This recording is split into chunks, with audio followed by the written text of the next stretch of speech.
Woo! It's a dream chased by thousands of expats, setting up new lives in Europe.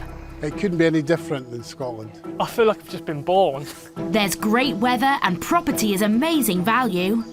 Something like this in the UK would be well out of our reach. But nothing in life is for free. Look at that swimming pool. Yeah, wow. way too much money. So to pay their way, enterprising expats are aiming high. That was amazing. And going into business. Oh, you've done brilliantly. On this series, we're with a new group of Brits. I think we just have opened a flower shop. Setting sail and serving up in Spain. Always happy customers here. Running fishing lodges and B&Bs in France. Oh, door's not on. But will business boom? Or go bust? We are quite literally dead in the water. And will these new expats find happiness in the sun? So proud of you and what you're setting out to do. On today's show, It's quite fun. the newlyweds moving from the UK to run a holiday home business in France. It's all about quality of life, and I think one of the reasons we came here was for the quality of life. But could the honeymoon soon be over? We stand to be losing a couple of €1,000 a week. A hairdresser's ready for a new life in Spain. This is basically the place where dreams are made. But is Spain ready for her? I've never seen so many bad haircuts condensed into 1 square mile. And a writer trades his quiet life by the sea Come on, Emily, get this place tidied up, man. to work alongside his teenage daughter. Dad stresses me out. It complicates things.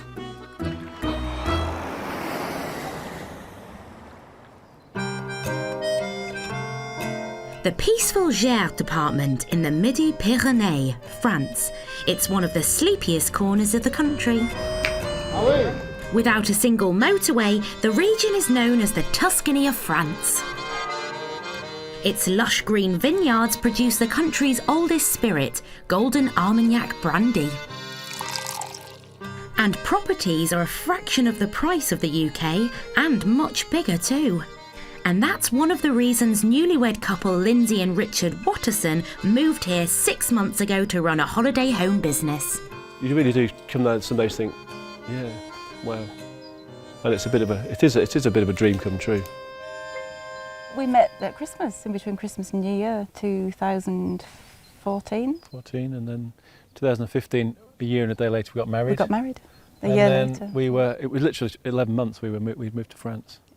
So it was kind of crazy Quick. time, wasn't it? Just quick. Yeah. They fell in love just as quickly with this 4-bedroomed house just outside the village of Ponja. Set in 4 acres of ground, this property comes complete with a pool, a large Armagnac barn and outbuildings. But this isn't retirement for Richard and Lindsay. They plan to turn the old farm building on the property into an upmarket holiday cottage. Hashtag Luxury Gîte France. I think that's the one. Pontac Luxury Gîte France. All this cost the Wattersons €625,000. God knows what this place would cost down in the home counties, you know. It'd be ridiculous. It's a couple of million. Yeah.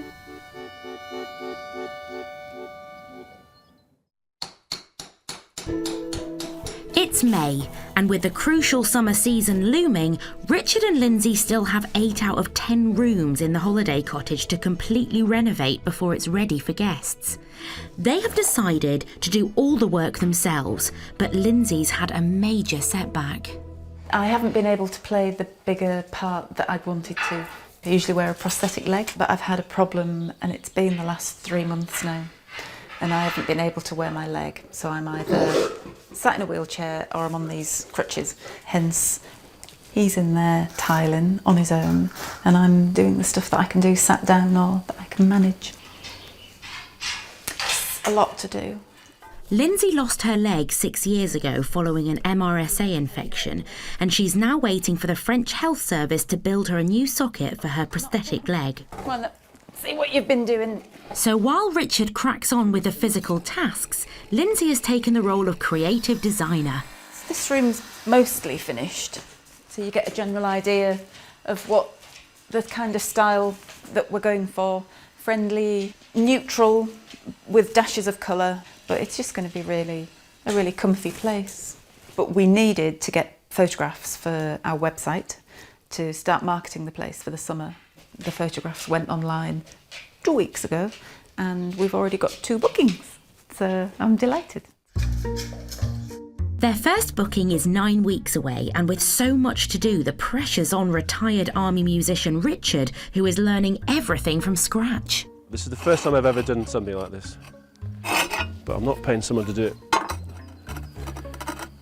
because it isn't that difficult. That's the right length.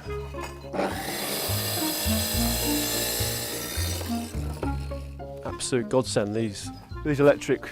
Have you used the electric Tile cutter? But these are brilliant for doing these big ones. It makes it so much easier, providing you get the measurements right. Fingers crossed. Let's see what happens. Okay, that's not going to work. Never mind. With the busy summer season approaching, Major Richard needs to step up his DIY skills. There'll be a Mayday going out soon, I think, to friends saying, please come and help. There's just so much to do.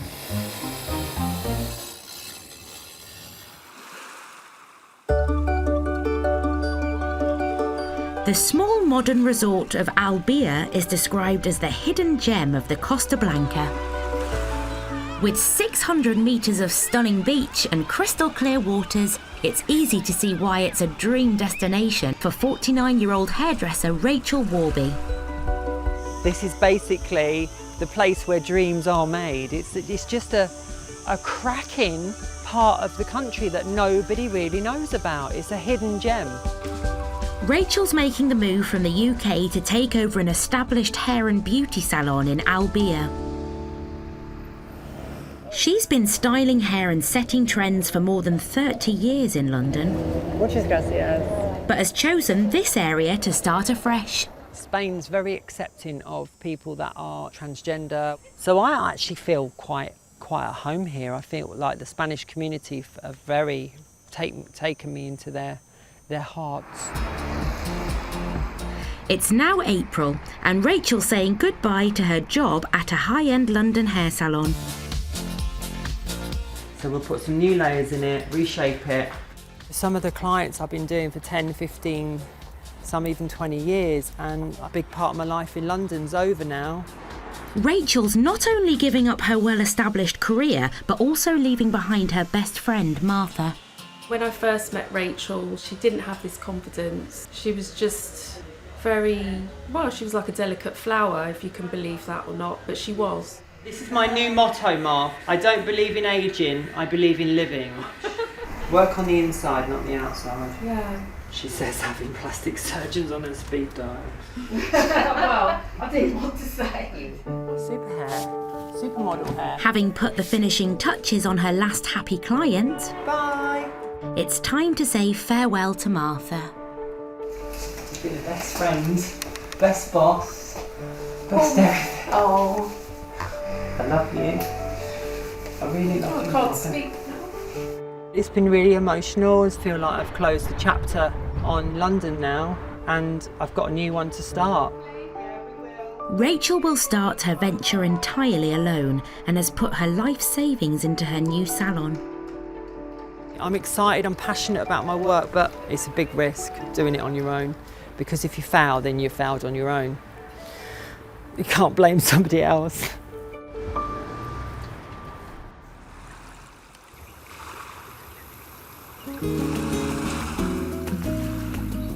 The picturesque town of Altea, nestled in the hillside of the Costa Blanca. Its charming cobbled lanes have inspired artists, poets and musicians to the area for decades. And it's this sleepy Mediterranean charm that's attracted author Ken Douglas. I mean, I love Spain, I love the climate, I love the people, fantastic people. We've got a great crowd of friends, and it's great. Ken specialises in ghostwriting and has written 22 books from his office overlooking the Mediterranean Sea. But this serenity has been rudely interrupted. Come on, Emily, get this place tidied up, man. Emily is Ken's 19-year-old daughter, Stop it! I've got a phone! who has a rather different take on life by the Mediterranean. Waterproof! I'll waterproof you. Ken spent €30,000 on a water sports centre. While it's a dream lifestyle for Emily, Ken's yet to be convinced. This is a job that Emily always leaves me with because it's a hard job. I do everything, she does nothing. That's true. Wow. You can see the sweat pouring out of me now, and that's real, not makeup sweat. I'm the boss. Can't argue with that. She's at the age now where your father he goes from hero to zero, and then they get embarrassed of you, and then they don't want to be seen out with you. That's her age she's at the moment. No? He stresses a bit too much. We work fine together, we never fight, we never argue. Lies. She never criticises, she never goes, oh, Dad! She's never embarrassed to be seen with me. And we work wonderfully well together, don't we? Yeah. The business is in the Bay of Loya, which is a popular water sports destination. Okay, ready? So Ken and Emily will have to work hard over the tourist season before they close for the winter. But Emily is brimming with new ideas. Everybody's got kayaks and paddle surfs, but not everyone does excursions or does yoga on paddle surfs. We want to make it unique. On a good day they can actually stand on their heads and things, but they're not going to be able to do that today because there's a lot of waves there, you know. It's all good fun because you keep falling in. Mira, si primero te pones de rodillas. As you can hear, Emily's Spanish is perfect, unlike mine. Well, very enjoyable, huh? They've splashed out on new equipment this year, but kayaks, jet skis and windsurf boards don't come cheap. And with a big investment, it's a risk in a saturated market. So as soon as we get you in, you start paddling, okay? Ken and Emily must pull in the cash while the sun shines to stay afloat during the non-existent winter months. It's a difficult ask because we've got 3 months from the middle of June to the middle of September to really make the money. It's not a normal business, you know. You're working crazy, crazy hours, hardly any days off, but you have to do it. So can Ken and Emily put their dad and daughter bickering aside and knuckle down to some hard work? She's working 7 days a week at the moment. She'll be late 4 days.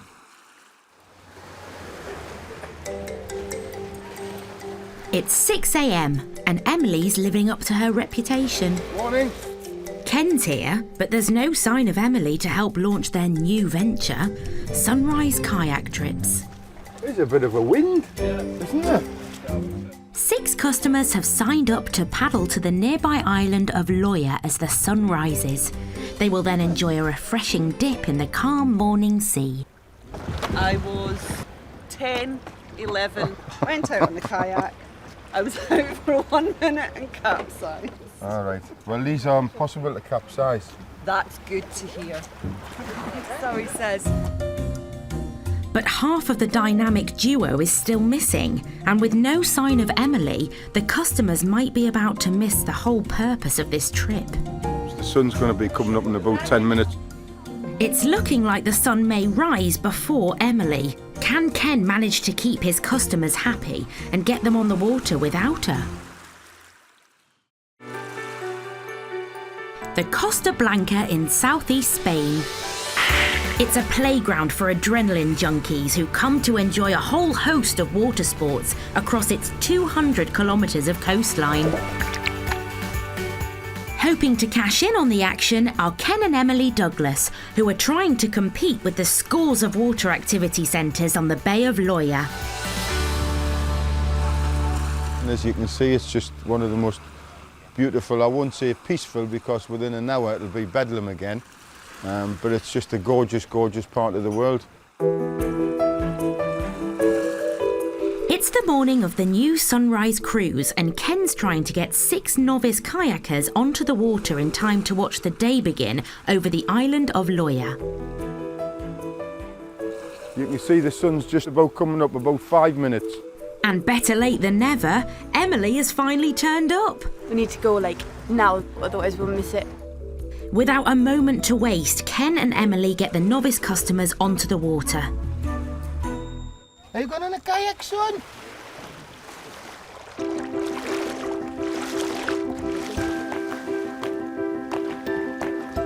In the calm morning waters with the sunrise views over the Sierra de Bernia mountains, the trip is already selling itself to the customers. The water's calm, there's no wind, the sun's coming up, it's just a beautiful day. Ken and Emily guide the group to the island of Loya for some swimming and snorkelling in the Mediterranean Sea. He's fine when he goes for a swim. Whoa! The trip costs €18 per person. A good week could see an extra €700 in the bank. And their new venture is setting them apart from rival companies. We're the only people who do it around here. It's something different as well. It's not like just going and renting a kayak and going out for an hour. It's something different. That's what the kids do on their Facebook. Smell properly. Emily knows this is a great chance to promote their business on the website. Leo, me dala mummy.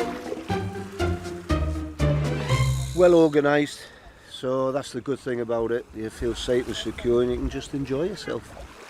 It's a little spot of paradise. Oh, Little spot of paradise.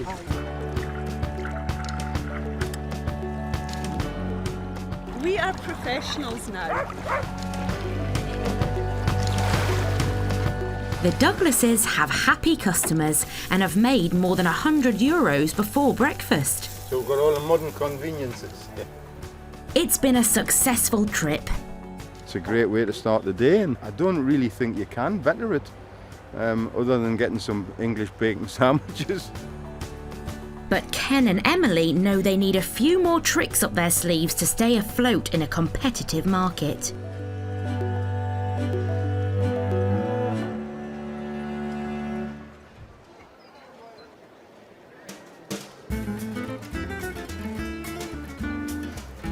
The Midi-Pyrenees in southwest France, where Newlyweds Richard and Lindsay have decided to start their new life together afresh, running a luxury gîte in this sleepy corner of the country. It's all about quality of life, and I think that was one of the reasons we came here was for the quality of life. And the quality of life is definitely very different. It's not the rat race, there's no rat race here. Nope.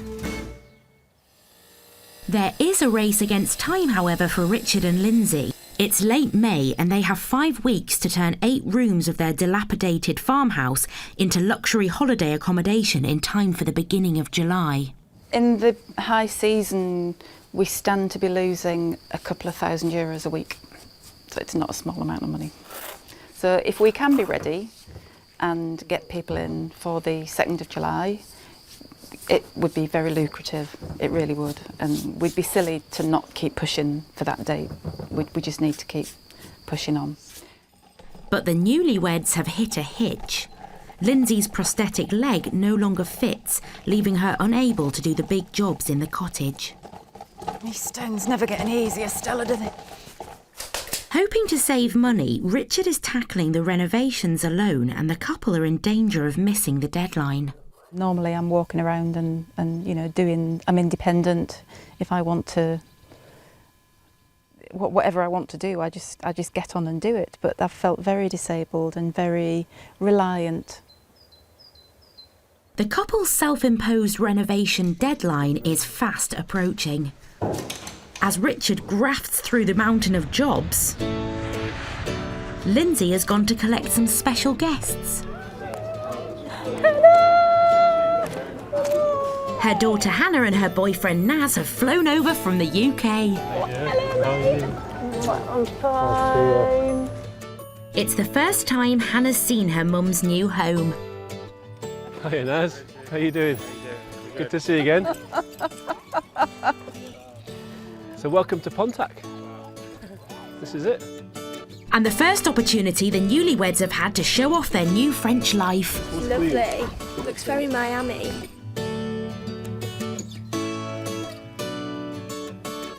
This is where you guys are staying in here. And the best view is out here in the balcony. Have a look, it's really fantastic view out here. Wow. Yeah. You get a great view of the pool. This is really nice. Beautiful. But this is no jolly for Hannah and Naz. So it's a bit of work in progress. In 2 days, Richard must travel back to the UK to visit his dad, so Hannah and Naz have been press-ganged into filling his boots while he's away. We've got to take the tiles off the bottom and get it painted. I'll get the electric stuff on. It's a huge task for Naz, who is left with a list of jobs set at Richard's pace. He's got 2 speeds, which is like full speed and stop. He knows nothing in between. But that's the army. That's what you've brought with you, haven't you? I'm not quite sure everyone's like that, but that's just They're the way not, really, they're not. In the modern world of health and safety, 1 pair of army issue goggles. Just on a serious note, it is for your eyes. If you're doing a lot of it, it just makes you even. There's no time for mucking about. Richard expects all architraves, skirting and wallpaper removed, as well as all beams painted, in 8 rooms. And the pressure is starting to take its toll on Richard. I think Richard is getting a bit stressed. It's coupled with the fact that he's going away, because he doesn't want to be away, especially when we're busy. I just want to get it done. I know I'm under the time pressure.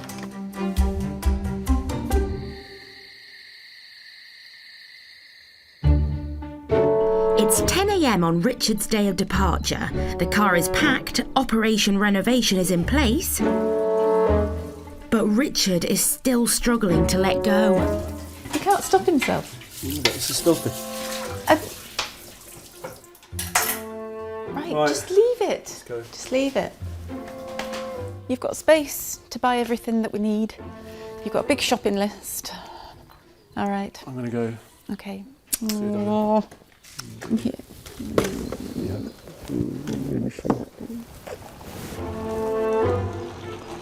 And do you know what I really want? I want for him to come back and think, wow, look what they did, or look what she did, or look what they did. But will Naz's work pass Richard's high standards on his return?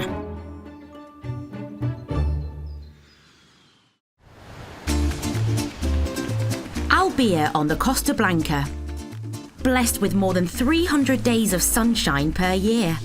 It's one of the reasons hairdresser Rachel Warby is moving here from London to run her own salon by the sea. You know, I could almost die and go to heaven, and this is what it would be like. Look at it, it's just beautiful. Rachel's just arrived in Albia, and this London girl is wasting no time scouting out potential clients. I've never seen so many bad haircuts condensed into 1 square mile than in Albia. That's why I'm here. I'm here to conquer the bad haircuts. It's a haircut revolution going to go on in Albia, and it starts today. It's the first day for Rachel running her new salon and the start of the haircut revolution, as her first client is about to find out. Ah, good morning. I'll be 1 minute. Hi, my name's Rachel. I'm the London hairdresser. Flown in especially to see you. Especially to do your hair. So come on over. I'm sorry to keep you waiting. Wah!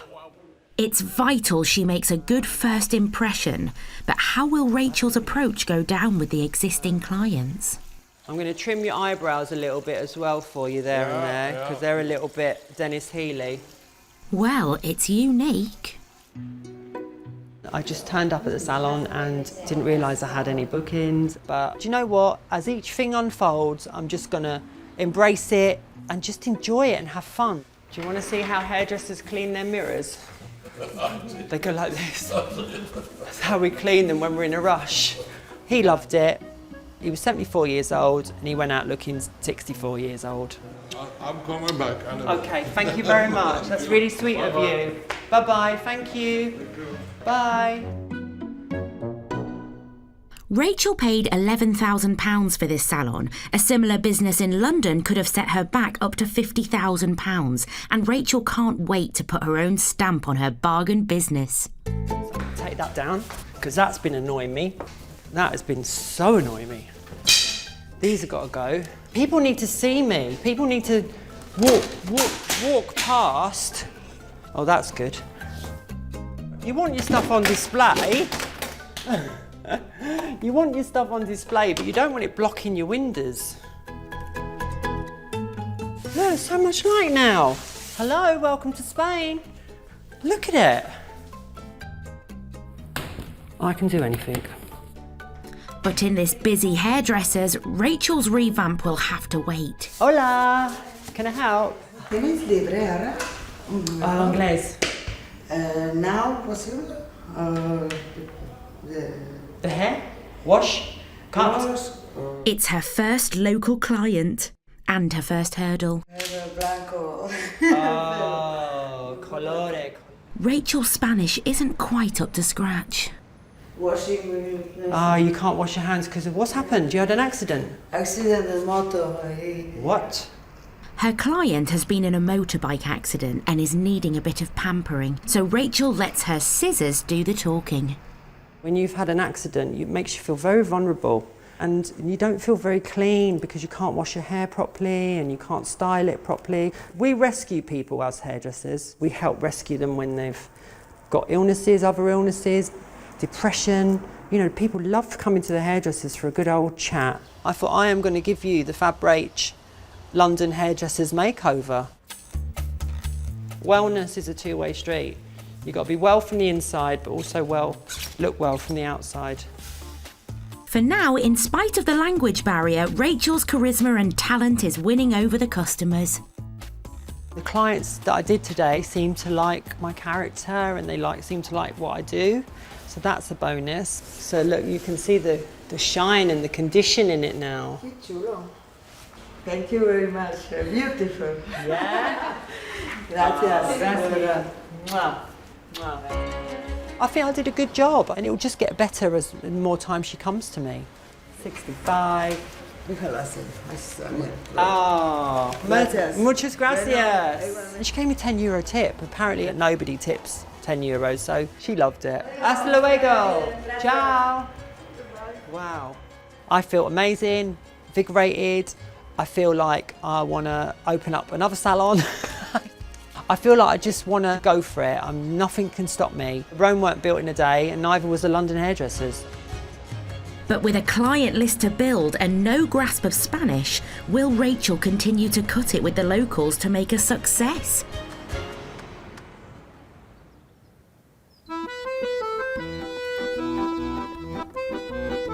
The peaceful hamlet of Ponja, southwest France, when Richard Watterson retired from the army, it was the perfect place for him and his new wife Lindsay to start a more relaxed life together.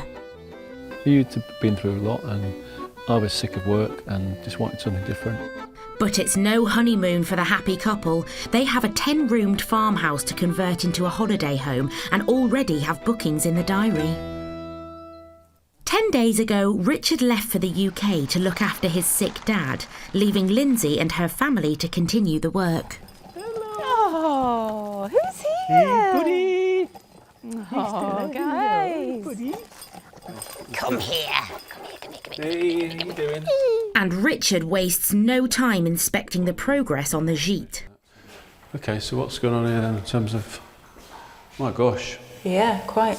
Well, it's everything that was left that just needed stripping back. Yeah, he's done a good job. Yeah, considering he's no experience. There are still 3 bedrooms, 2 bathrooms and another living space to complete before the summer season starts in July. With Lindsay's family back in the UK, it means they're now going to miss this deadline. Time is pushing on, really is. 23rd of July, we got the first booking. We've pushed back when we're available for till the 16th. So we've got basically a month to get things finished. And it's pretty tight. So Major Richard has a plan B. He's called in the cavalry.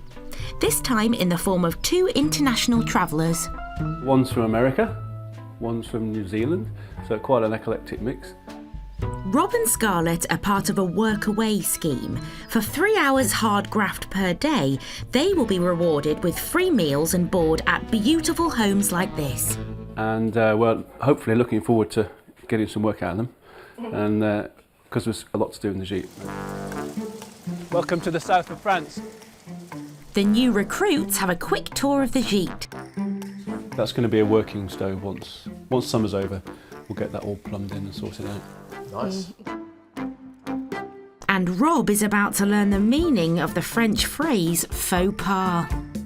The wallpaper's getting painted over. No, we just put that up. Oh, you just put that up? I take it you don't approve of that.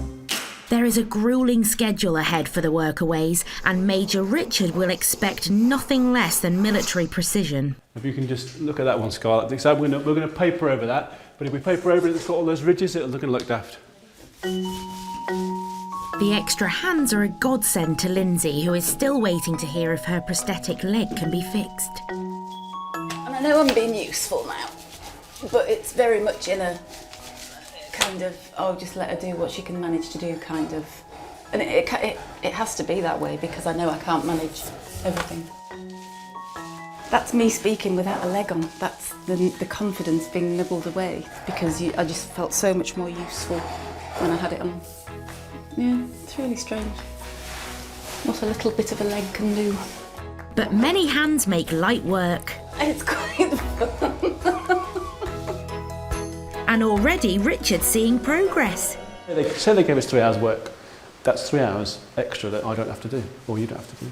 You know, that's 6 hours work for free. Probably 3 weeks work in a week. A huge amount. But it looks like the Army Major Richard is going to have to pull rank to keep the troops in line. We're not swirling each other with the bottle of water. No, definitely Not even now. He's very bossy, but he's very fair. Look, morale biscuits. How cool. No. That's enough. Oh. Don't criticise the painting. He's going to stand there and tell me I've missed a bit. Yeah, just pick up more paint. After 3 hours of hard work, 2 bedrooms are fully painted and one is prepped for tomorrow. Wow, it's very white in here. Oh my God. Yeah, white is very good. Wow, that's really bright. It's lovely. We've done a lot of stuff, which is cool, and it's been great to see the progress that only a few hours have made. Really successful day. I think it's been successful. I think it was a totally unknown quantity when we got up this morning what the day was going to be like. We had no idea, but I'm really chuffed. Yeah. The backpackers have cracked through the groundwork today. Well, I love the wood underneath. But 3 bedrooms and 2 bathrooms are a long way from luxury. Can Lindsay and Richard keep the progress up with a month to go until guests arrive?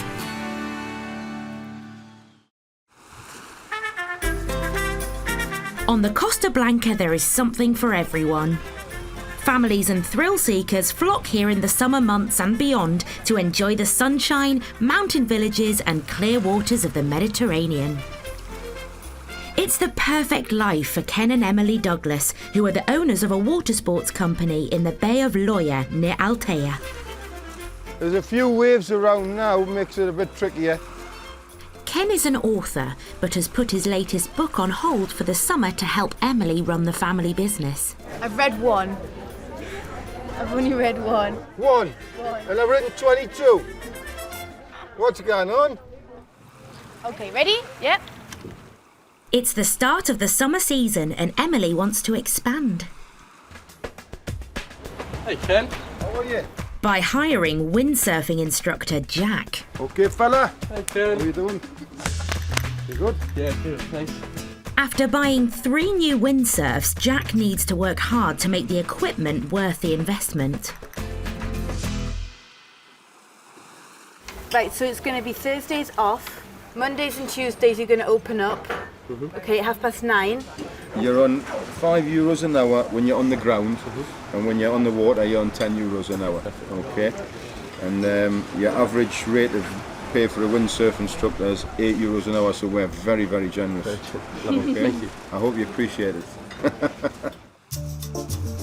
The Bay of Loya, with its sheltered cove, is the perfect spot for beginners, while the more advanced windsurfer can enjoy the open sea. We're the only people around here that do windsurf, otherwise you have to go to Denia. Denia, yeah. This is like 40 an hour away. And Jack's thrown straight in at the deep end as his first bookings turned up. That little guy that's out, just a youngster, it's his first time and he's already got him standing up. So he's doing well, you know. It's not actually his first day of the season. He shouldn't be working until tomorrow. But we've had 3 clients came in today desperate for windsurf classes, so he started today, hasn't he, really? With Jack out on the water, another 2 customers are already waiting for lessons, and if that doesn't add to the pressure... Emily has had a last-minute booking. We've got a bit of a rush on. We've enough places for 25 people and 30 people have turned up, so just one of those things, that's what happens, you know. They're 5 kayaks short, and if the group decide to go elsewhere... The 5 doubles I'm waiting to come in are going out here. They'll lose €100 worth of business. Can we give that to the Norwegian guys? To who? To the footballer, the kid that used to play football with I don't know Callum. who you're on about. Over at the jet skis at the minute. They're not going out in kayaks today? Yeah, they want 1 double kayak. He told me he didn't. Yeah, and a jet ski. Okay. Dad stresses me out. It complicates things. I'm getting bookings through my phone at the same time. With more and more bookings, the pressure's on for Emily. But luckily, 2 kayaks returned just in time to be turned around and sent out again. We can hold on to this for a bit of balance. And while Dad and daughter keep the customers coming through the door, new instructor Jack is helping them onto the water. And then stop paddling. It's the first time windsurfing for Lucy and Jenny, but that's no problem for expert Jack. The kids especially can't help but like Jack because he's such a nice guy, you know. And he's always smiling, and as he speaks the Spanish and the English, so there's no issues anywhere.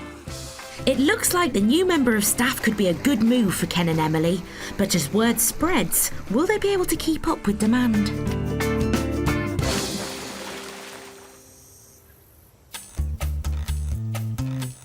Albeit on the Costa Blanca, its warm, dry climate has given it the reputation as being one of the healthiest places in the world to live.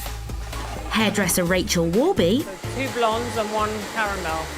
is already starting to feel the benefits of a working life in this coastal resort. Even though I've been working really, really hard, I just sometimes look out the window and think, wow, I'm actually in Spain. This is amazing. I'm living the dream. It's now 3 weeks since Rachel got the keys to her new salon. I'm getting really good feedback from the clients that I've done. I've got new clients coming in because they've seen hair I've done on social media. With debts to pay after buying the business, Rachel needs to make a name for herself quickly. I still need to get outside and start flyering and promoting the business. That's, for me, like the core thing I need to do now. But to do that, she needs to know the lingo. So she's going back to school for an intensive 10-week course. I'm going to introduce myself. Me llamo Ángel.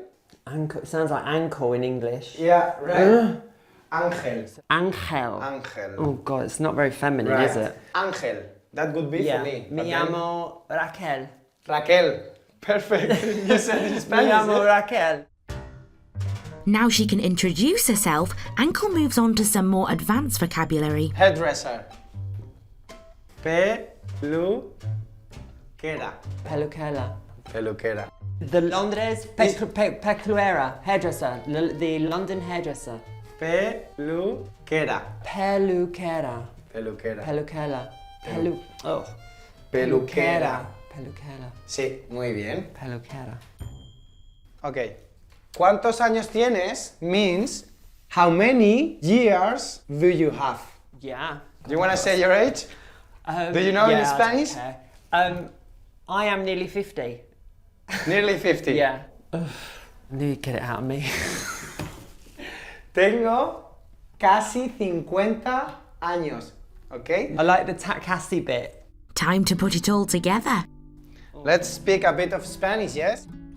Me llamo Raquel. Perfecto. Tengo casi 50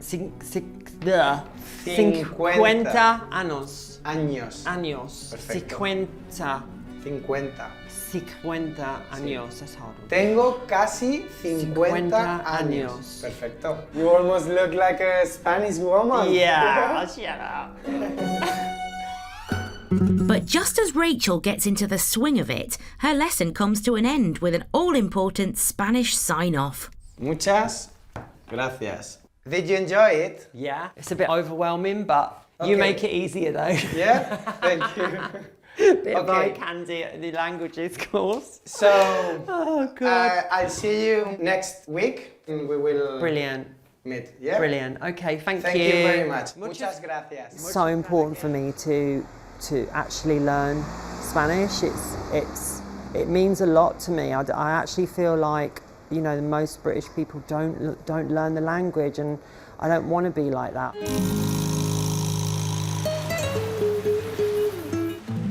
Back in Albia, keen to show off her newfound skills, Rachel heads to the promenade, armed with her flyers.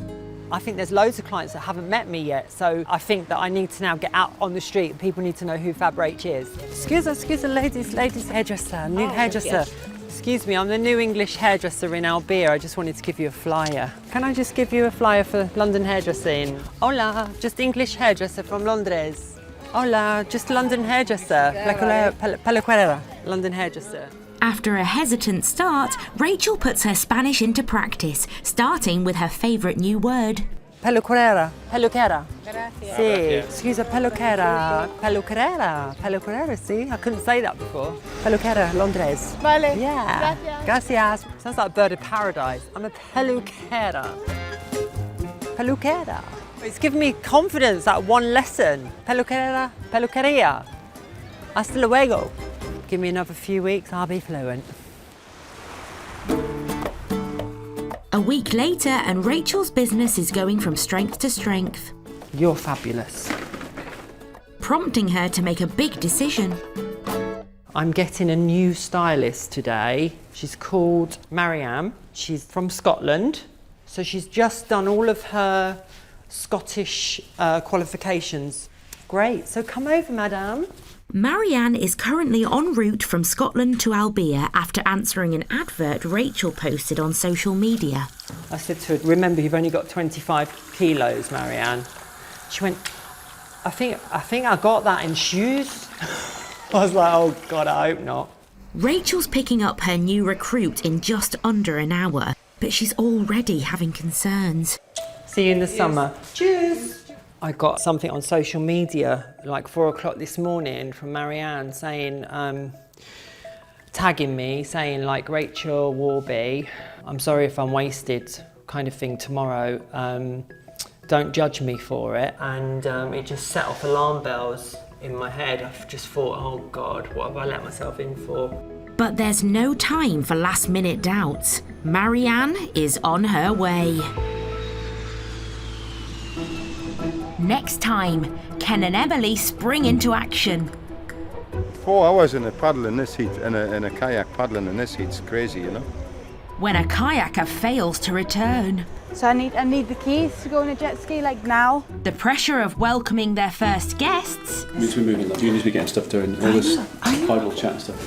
Oh, for goodness sake. Causes tension for Richard and Lindsay. No, I'm not kidding to say, love. It's time is against us. And when Rachel's junior arrives, I want you to be the best hairdresser you can possibly be. It's time to clear the air. I do like to go out for nights out with my friends, but work comes first.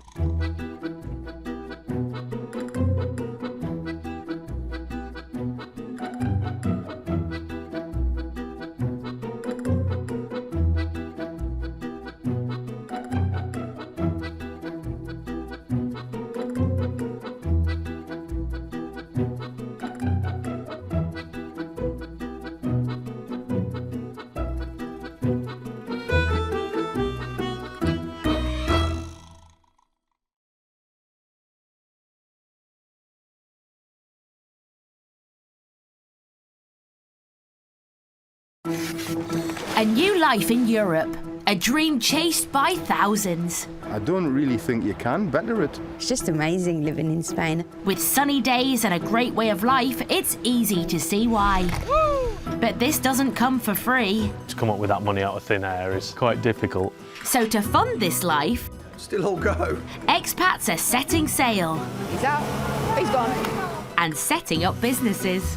There's mushrooms growing on the wall. Okay. On this new series, we follow a fresh group of expats. Every day's like this at the minute, it's just non-stop. Run, run, run. Launching paragliding and restaurants in Spain. I think there's a future in this for us. B&Bs and villas in France. I think we have a party on our hands. But will it be profitable? There was a lot of happy people here. Or simply painful? If we don't start getting bookings, it's going to be a bit of a problem. And can the new expats really make their new life in the sun pay? Job well done. I'm so happy. On today's show, father and daughter spring into action. 4 hours in a paddle in this heat, in a kayak paddling in this heat's crazy, you know. When a kayaker fails to return. So I need the keys to go on a jet ski, like now. The pressure of welcoming their first guests. You need to be getting stuff doing, all this idle chat and stuff. Oh, for goodness sake. Cause tension for France's newest holiday hosts. No, I'm not goodness sake, love. It's time is against us. And when a hairdresser goes house hunting. I want a piece of Spain, not a piece of Chernobyl. She gets more than she'd bargained for. It's like you're being invaded by Godzilla. I'm not happy. I am not happy about this.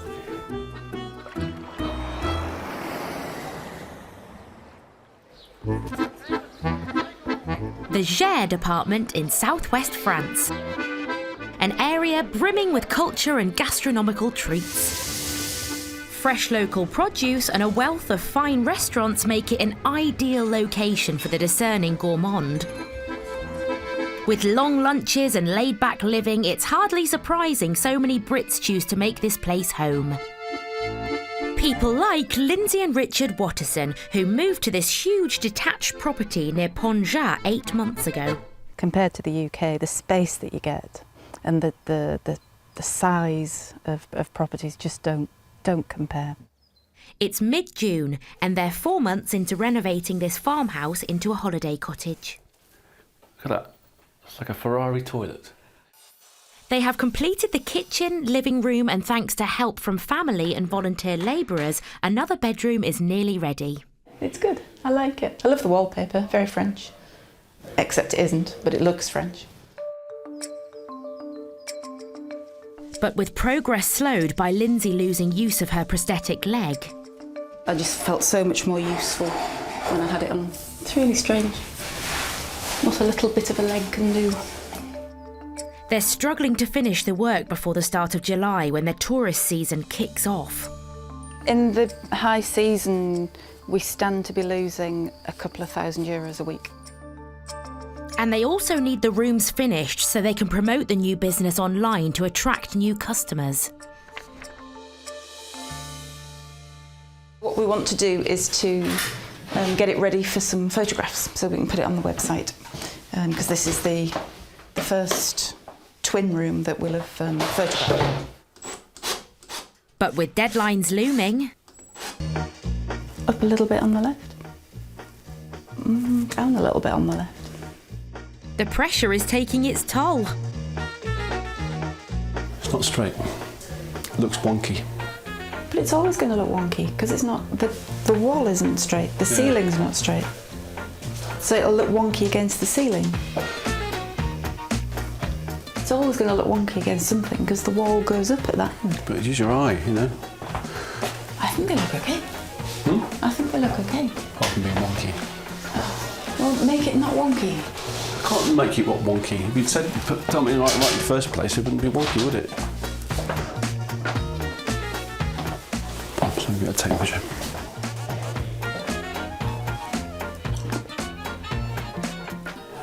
Perfectionist. Curtain rail disagreements aside, the room is finally ready to photograph. It's lovely. So what do you think? I think it's a start. This room, it's finished. But you said these mattresses were quite firm. They're all right. I think it's really good. Behave. They won't be doing that in here. Lindsay wants everything to be perfect, as she's aiming high with her marketing plans. We've got a very exclusive booking agent want to come and inspect the house. They want to come and inspect the gîte, and hopefully we'll end up being on their website as one of their exclusive houses in France. So I'm really excited. Bit nervous. It'd be like passing an exam, having someone come out and look with a clipboard and tick, tick, tick, tick. But I just wanted to show them that we've got other rooms finished as well, so it needs to look really good, this one. Lindsay's hoping this could be the move that delivers some upmarket customers to their luxury accommodation.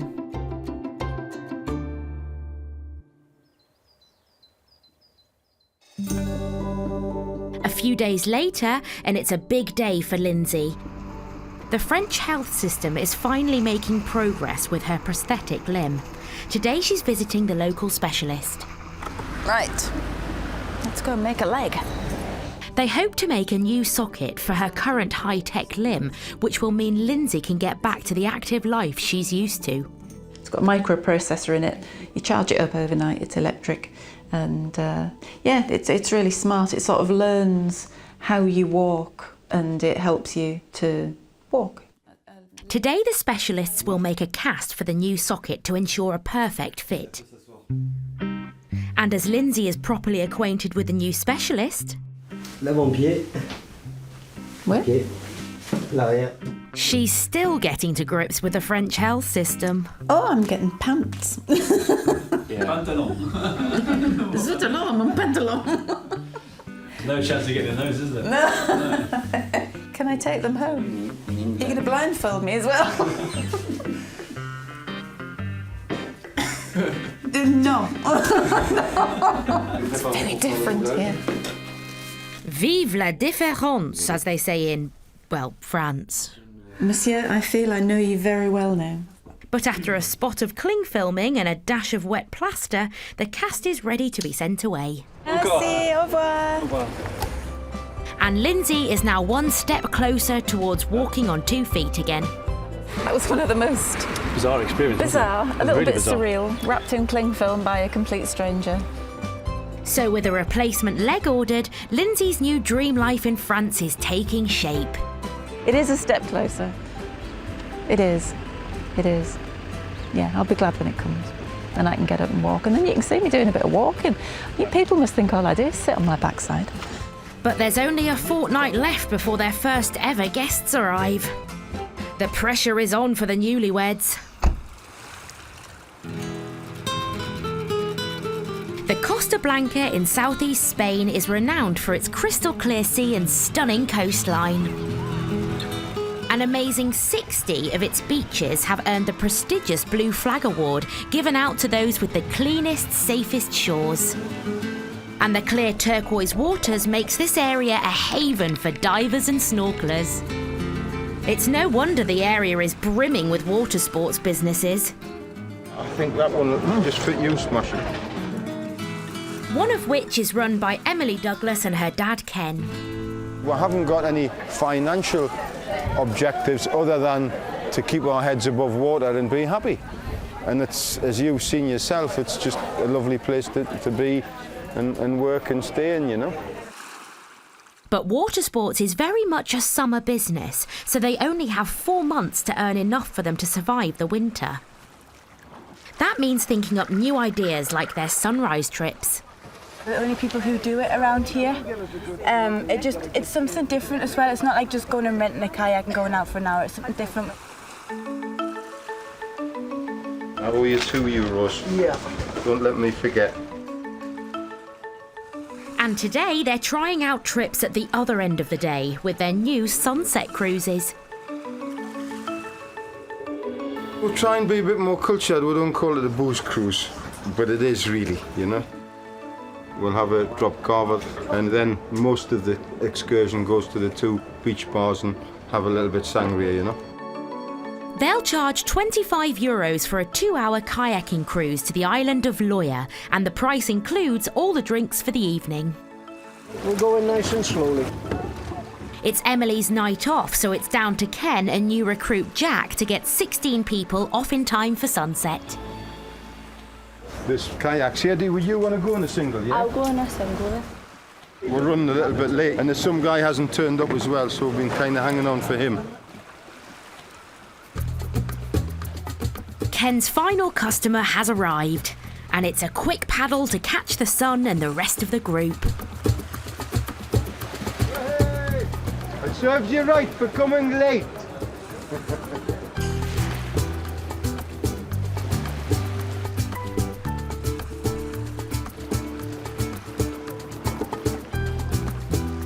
In the nick of time, everyone makes it to the island to enjoy the sunset and a drop of cava. There you go. Come and get it. I'm just amazed that we were going to see a sunset, because it looked a little bit doubtful at one point. It was running about 15 minutes late, you know. Cheers! 18 years been here, and this is the first time on the island. What experience. And as the sun is setting, Beautiful. they make their way to the beach bar. Well done, you. And unfortunately for Ken, he has his first casualty. I've got a broken paddle, but apart from that, it's all good. And that's not all. There was one who had a leak. Of course, I'm in there, so I'm soaking wet. I think you lost something in the water. My phone! This way, that way. This will be phone number 5 that I'm having to replace, possibly. However, it is in a protected bag, so fingers crossed. Oh, it's fine. That's dry, I think. Yay! Despite a few hiccups, no one's spirits have been dampened, but Ken's profits might be taking a further hit. The guys have been ordering like jugs of sangria and beer as if they've been going out of fashion. So it might be that we haven't made quite as much profit as what we thought we would, but it doesn't matter. It's been a great night. Come on, guys! The thirsty paddlers have drank a third of his takings. But with happy customers, it looks like it's going to be a success, as long as Ken keeps an eye on how much the customers drink. Albia on the Costa Blanca. Unlike its livelier neighbour Benidorm, it enjoys a more serene vibe with relatively few high-rise buildings. Attracting holidaymakers from all across Europe, many of whom choose to make it their permanent home, including hairdresser Rachel Warby. I feel like I'm at the beginning of the next chapter of my life, and I feel like I'm probably in the best space I've been in for many, many years. It's been 4 weeks since Rachel left the UK to go it alone and become the new owner of an established hair and beauty salon. You're fabulous. With new clients on the books, business is going well, prompting Rachel to take on a new assistant. Marianne is en route from Scotland to Albia, but Rachel has a slight worry before her new stylist has even arrived. I got something on social media like 4 o'clock this morning from Marianne saying, tagging me, saying like, Rachel Warby, I'm sorry if I'm wasted kind of thing tomorrow. Don't judge me for it. And it just set off alarm bells in my head. I've just thought, oh God, what have I let myself in for? 2 hours later and Marianne has arrived. Let's get your suitcase out. Oh. Before Rachel lays down the ground rules, it's time for her new recruit to see her new accommodation. This is Marianne. Hello. She'll be sharing the space with Rachel and her 2 dogs. Got your ball. Oh, that's Gracie. But the sleeping arrangements are a little cosier than Marianne expected. Right, here's the bedroom. That's your bed. Right, so you got the corner bit of the room. Okay, so that's your side. I'll get you some hangers tomorrow. I never knew I'd be sharing a room with Rachel, but things like that doesn't bother me, so it doesn't. So, it means we can get to know each other better. Rachel hopes to find more spacious living arrangements for the 2 of them soon. See you in a bit. Look after each other. But for now, she hopes to wow Marianne with the culinary delights of the area. The Spanish pride themselves on creating dishes from the freshest produce, grown in the sunny climate and drawn from the Mediterranean Sea. Dish dishes like the famous paella that boasts some of Spain's finest ingredients. Look at the sea, look. I know, it's beautiful. It's actually beautiful. Tonight, Rachel and Marianne will be sampling some local cuisine at Rachel's favourite restaurant. This place is amazing for paella. So what do you fancy? Obviously paella's Spanish. Fill your boots. I think I'm going to go for like a burger or something. She wants hangover food. I've earned hangover food. And while they're on the subject, it's a chance for Rachel to lay down those ground rules. Never text when you're drunk to anybody. It's my worst habit. And never put on Facebook to your boss. Oh, sorry if I'm bladdered tomorrow. Don't judge me. I need somebody so I can go, Marianne, tint, bleach, 30 mils of bleach, 30 mils of peroxide. What percent? 9%. I wanted to come out here and make something of myself and really enjoy myself, and I think I've got this far, so... I want you to be the best hairdresser you can possibly be. It's such a good opportunity with Rachel being here, and I can feed off her for so much. She's got so much experience in hairdressing.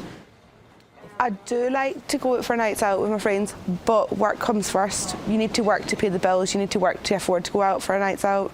So if you don't work, then you can't afford to do all that. Big day tomorrow, first day officially in the salon. Can you believe it? No, it's been in so fast. Make the most of it, just go for it.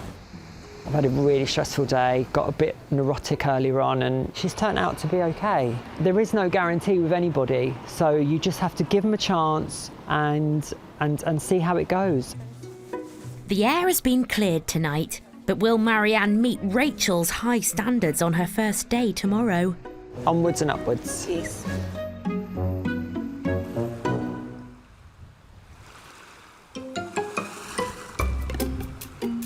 On the Costa Blanca, father and daughter Ken and Emily are trying to make as much money with their water sports business while the sun shines.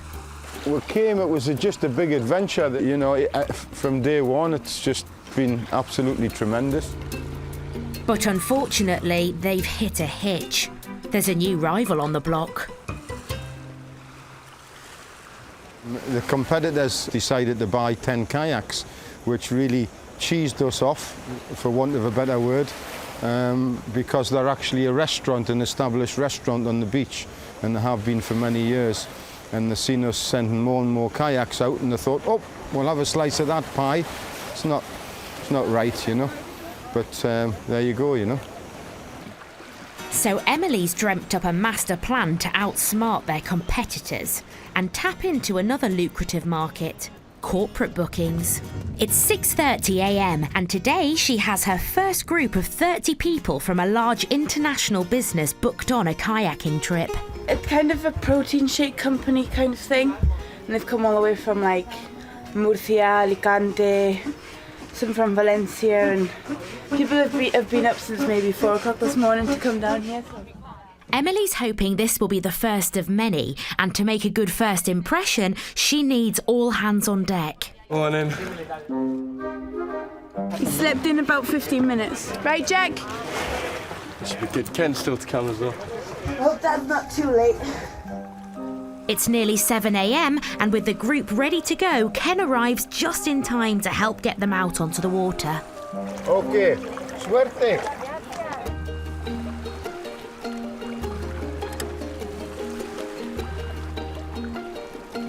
While Emily and Jack head out with the group, Ken's back on dry land holding the fort.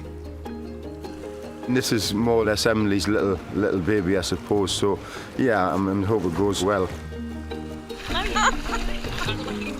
Hola. Emily will take €450 from this trip alone, all before their official opening time of 9:30.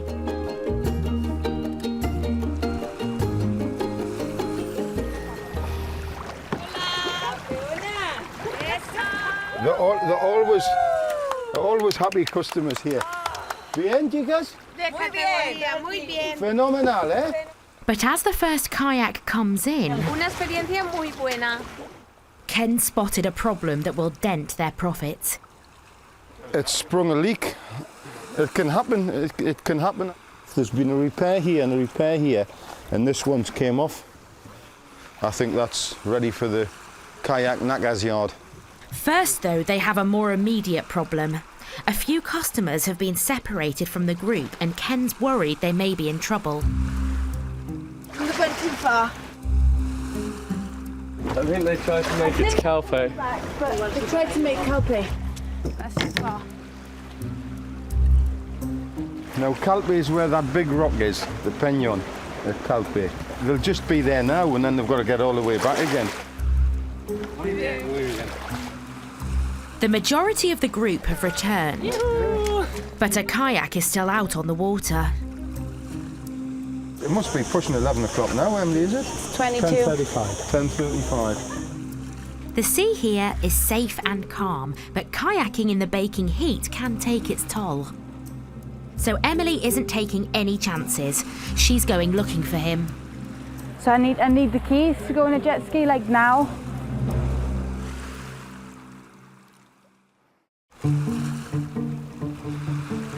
In Altea on the Costa Blanca, Ken and his 19-year-old daughter Emily are getting increasingly concerned about a missing boy out on the water. I still can't see the grey kayak, and that's been like 4 hours now, you know. He's part of Emily's corporate booking, which set off at sunrise to the nearby island of Loya. And while the majority of the group have returned, it's now almost the hottest part of the day. But they've totally underestimated the time they've been out, the distance they've went. 4 hours in a paddle in this heat, in a kayak paddling in this heat's crazy, you know. Their experience tells them they need to act fast, but just as Emily is about to launch a search party, Dad? A kayak is in sight. Is that the boy? Yes.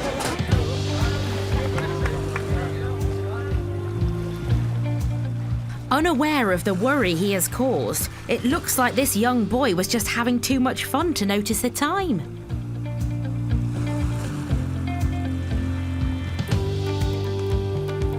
Toma, coge agua, que llevas 4 horas en el agua. Gracias. That means everyone's accounted for. Oh my God. But it turned out he wasn't actually just...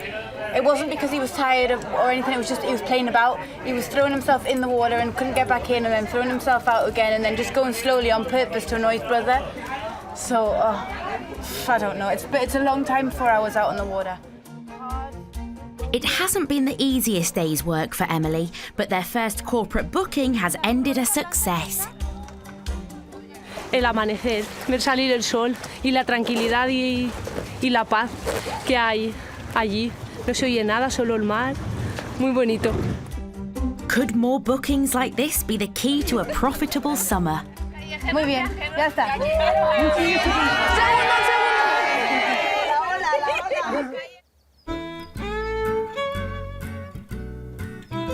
If you want to get away from it all, then the Gers department in the southwest of France could be heaven. Rolling Gascon hills and the majestic mountains make it the ideal place for lovers of the great outdoors. And new arrivals Richard and Lindsay want a piece of the action. Out in the beautiful Gers countryside, surrounded by vineyards, and we're only an hour and a half from the coast. It's the beginning of July, and Richard and Lindsay have passed their deadline to finish renovating their luxury holiday cottage. I mean, we wouldn't have made the 1st of July. That's when we initially were going to be open to start with. But I think we would have killed ourselves trying to make that. Every week they're late is costing them €2,000 in lost revenue. With 2 rooms left to complete, Richard is working round the clock. I haven't worked so hard in my life with that I've done here. After months of labouring alone, the pressure is starting to get to him. The weekend was a bit stressful. I had enough of it. Wanted to go and just disappear. I was sick of it. And when there's just the 2 of you, you sort of take it out on each other. It has been tense because we're kind of getting to the last push, and you can see the end, and it's just these last 2 weeks. Just want them to be over.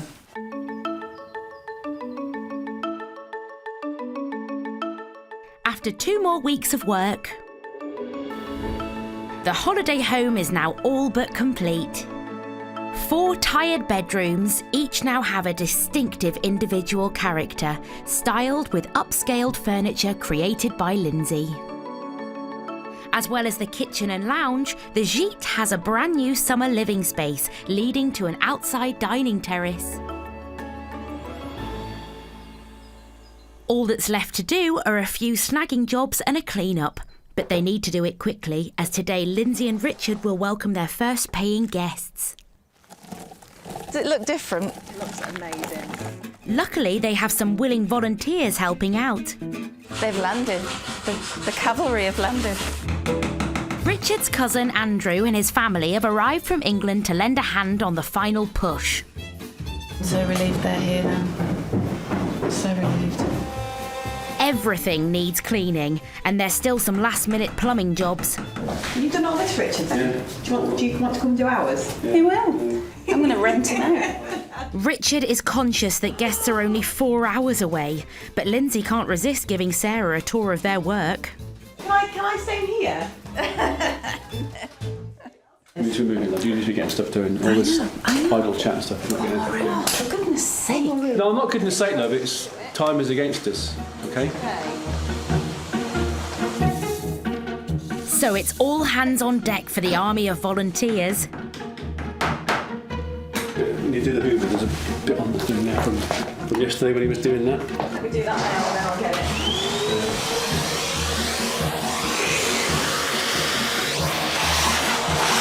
A bit of a slave driver, isn't he? Jack, do me a favour.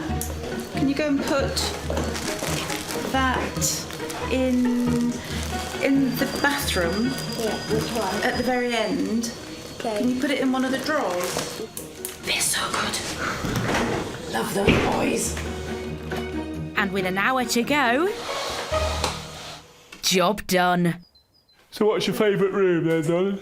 My favourite room, it would be a close run thing between bedroom 3 and this one. I love this room. Come on, Mr. Fleas. I love all of them, but I love this one. 5 months of hard work have finally made Richard and Lindsay's dream a reality. I can't believe we've done it. I actually can't believe that we've done it. Yeah, I feel a bit emotional, really, a little bit. But I tell you what, I'm full of admiration for that man, because he has just worked so hard, incredibly hard.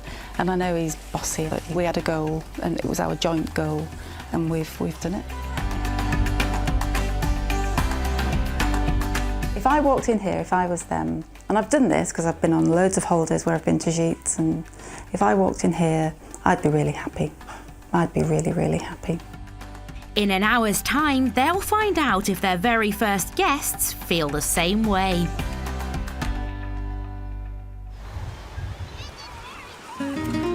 The Costa Blanca is one of Europe's most visited areas, and also a favourite destination for Brits buying property in Spain. And there are plenty of bargains to be had. A 2-bedroomed apartment with swimming pool in Albia starts from £120,000, and with year-round high temperatures, heating bills are a fraction of the UK. Come on then, girls. Amongst those Brits lucky enough to call this area home are hairdresser Rachel Warby and her new junior Marianne. In we go. Come on, Marianne. It's Marianne's first day in Rachel's new salon. She needs to prove she has what it takes to work alongside the London hairdresser. Your first 2 weeks is your trial week. We'll keep it simple and we'll just use the book.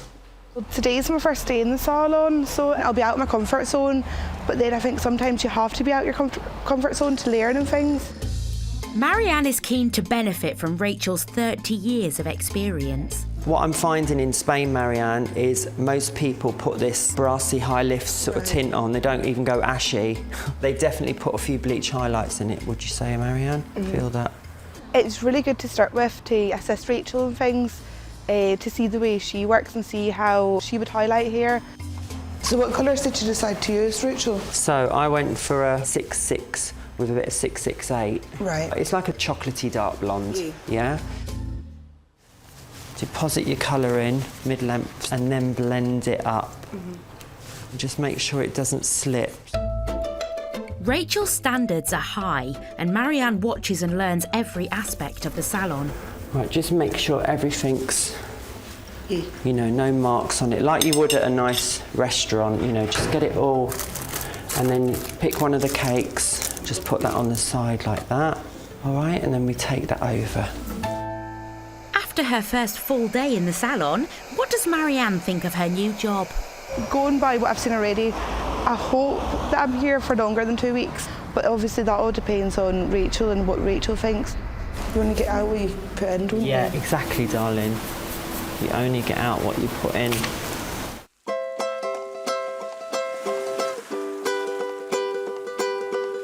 It's 4 days later and Rachel and Marianne are swapping hairdressing for house hunting. The lease on Rachel's apartment is nearly up, and sharing a bedroom with her boss was never part of the grand plan for Marianne. I'm used to having a whole house by myself, so sharing an apartment with Rachel sometimes can be a wee, not tricky, but I'm just used to my own house. I'm used to my own space. They've come to a little town not far from Albia called Lanúcia to look at an apartment. It's perfect quiet. It's perfect for getting home from work after nattering all day to people. Renting a 2-bedroomed apartment in this area costs around €500 a month, less than half the price of a similar-sized property in London. It's got a swimming pool, that's a bonus. It's huge for the dogs, they've got plenty of place to run around. On first inspection, this property looks ideal, but the views aren't exactly breathtaking. It's got this monstrous, ugly she-devil of a telegraph pole. It's just huge. I want a piece of Spain, not a piece of Chernobyl. Look at its sister up there. You know, it's like you're being invaded by Godzilla. I'm not happy. I am not happy about this. This isn't looking like the place to rent for Rachel and Marianne, so it's back to the drawing board.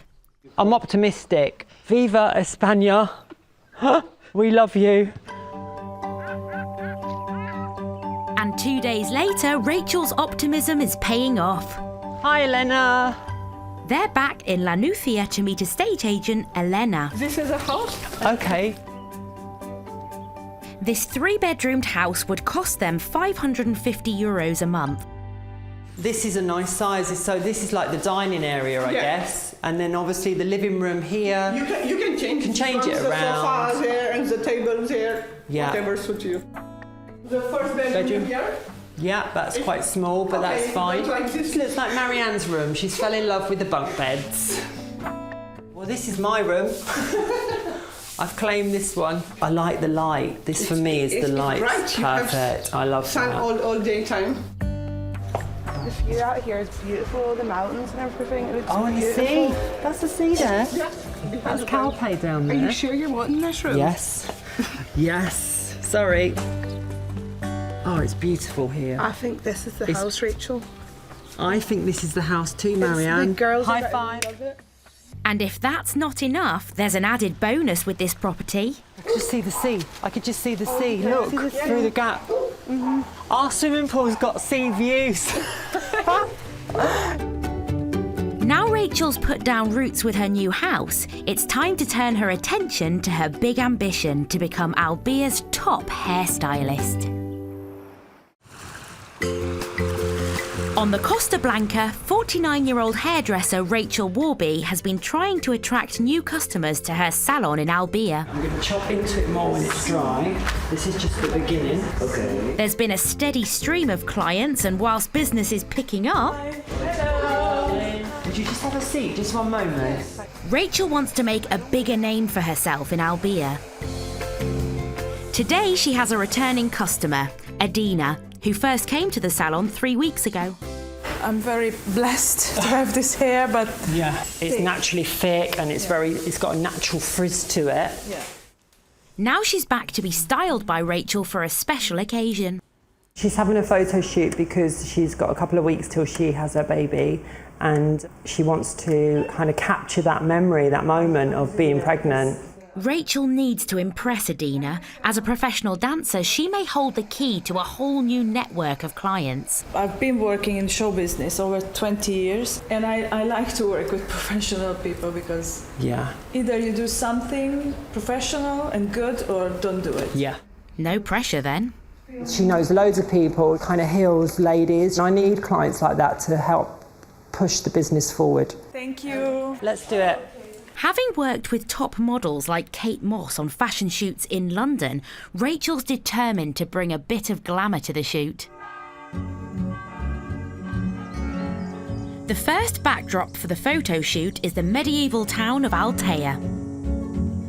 Look at that. Tourists are captivated by its pretty cobbled streets and palm-fringed promenade. How beautiful is that restaurant? It's the first time Rachel's had a chance to visit the area, but her exploring will have to wait, as there's work to be done. Hold on, it's just a little bit skew with. 1 second. Go on then. Nice, that's nice. Nadina, let all your hair go back. That's it. She's like a pregnant Hollywood star. Look at that. That's what you call a hair shot. Hold on, 1 sec.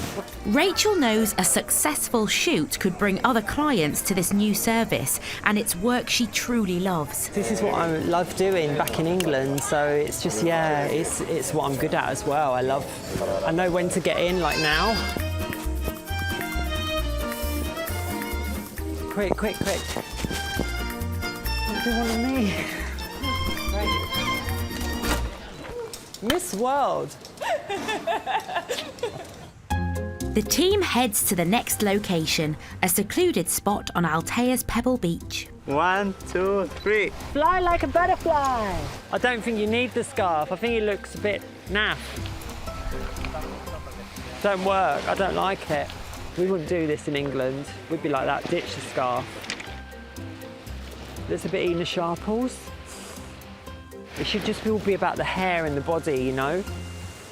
But the scarf isn't the only thing coming off. I'm freezing, I've got my clothes on. Adina's husband Danny's not going to miss the opportunity for a family shot. Rest your chin on her. Yeah, more. Junta tus dedos, que no se queden. Oh, that's cute. That's the shot. With the sun setting, the shoot is wrapped. Danny, look. Leaving Rachel wondering if Adina is happy with the results. Wow, wow, wow, wow. Bravo. Wow, wow, wow. Good job. Wow, they look beautiful together. Rachel was amazing. Definitely I'm going back for cut, for color, for everything. Yes, she's my hairdresser. Yes. Oh, look at this one. Look at it, yeah. I did enjoy it, it was a giggle. And it was good to meet the Spanish photographer. You know, maybe, who knows if he might book me again in the future. Oh, even that one, look. You know, I didn't get much money to do it, but it was worth it for the connections. Yay, my first photo shoot in Spain. Whoa. With a happy client, Rachel is on a roll. And with new contacts, who knows what the next step is for the London hairdresser.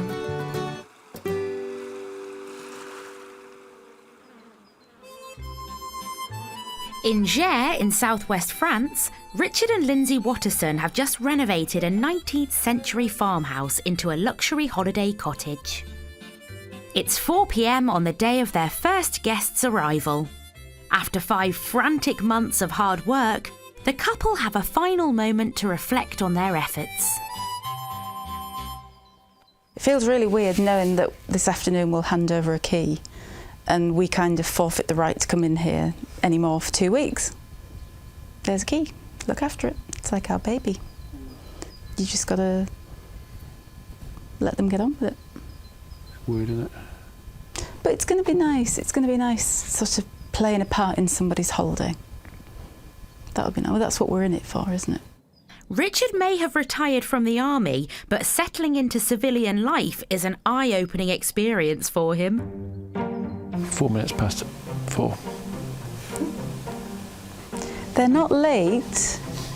The place is available after 4 o'clock. They might turn up at 8 o'clock tonight. I hope not, but they might. They don't know that they're our first guests. It's not important, really, I don't think. No, it shouldn't matter whether you're the first guest or the last guest. You know, that's. No, to us, it's about, it doesn't matter. They'll be the same. It's about, you know, having a service and a place. Yeah, and the next guests will be. It'll be a bit like having these guys again. It'll be perfect again. It's that car. precisely 16:21, the first guests arrive. Nice to meet you. Nice to meet you. Mwah. Mwah. Peter, Barbara Ann and their two inquisitive children, Ailish and Rudy. And this is Ailish. What's happened to your necklace? The shark. It wasn't a shark, don't listen to him. Introductions over, and it's time for the all-important first impressions. This is your house for the next 2 weeks. We'll take you through and I'll show you around a few things. Wow, this is lovely. Oh, wow. It's the Eiffel Tower. Oh, this is gorgeous. This is really great, thank you. I'm so pleased you like it. You're very, very special to us because you are our first guest. Well, anything doesn't work or... Yeah, really. I mean, anything. Yeah. You know, Yeah. you would actually be helping us. Yeah, no, we'll let you know if there's anything. You're our better. troubleshooters. You're... Oh, that's fine. We're good at that Just job. tell us, you know, or if you go for something in the cupboards and you think, oh, that would have been handy if that had been there. Okay. Say, because chances are we've either got one or two of them at home anyway. So. I'd like to be in a position to have the time to actually enjoy this for a bit. Sit and read a book all day by the pool. Read a book. That'd be a novelty, wouldn't it? Read a book that isn't a catalogue from a DIY that isn't a Brico Depot catalogue. What are you going to do with a pool for 2 weeks, guys, and this all to yourself? We'll never get anywhere, will we? You want to be in here all the time. You're coming in with us. I'll come in with you, okay. Often when you look at websites, and the pictures are usually they're very beautiful, but then when you actually see it in real life, it doesn't usually match up to what you see on the website. You see the good bits, but not necessarily. Yeah. But this is This is exactly how it looked beautiful on the website. It looks beautiful. I think this is even, it's even lovelier. Like this part here, with that perspective onto the pool, and just great view. It looks like all Richard and Lindsay's hard work is finally paying off. We had the vision. It's been tough. And we had to get up and go to get up and make it happen. Yeah, and we've done it. And we've achieved our aim, and now the secondary aim now is to get on and do it and make some it a money. living. Yeah. Oh, I'm dead proud of you. Partner, give me 5. So the renovation is a hit. Now the Wattersons have to show they're just as good as holiday hosts. Next time, when an ill wind blows no good for Ken and Emily. I think it's going to be another poor day, which will be about 2 or 3 in a row. It's all hands on deck to bring in the cash. We'll have to make as much money in the next 2 weeks. I mean, it's the end of the season. A couple's new life in France. Our first glimpse of the new promised land. Falls at the first hurdle. We've had a meeting with our agent and there seems to be a legal hitch. And Rachel's first fiesta. Oh, they love letting off their bangers, those boys. Goes off with a bang. I feel sorry for anyone that's on a pacemaker.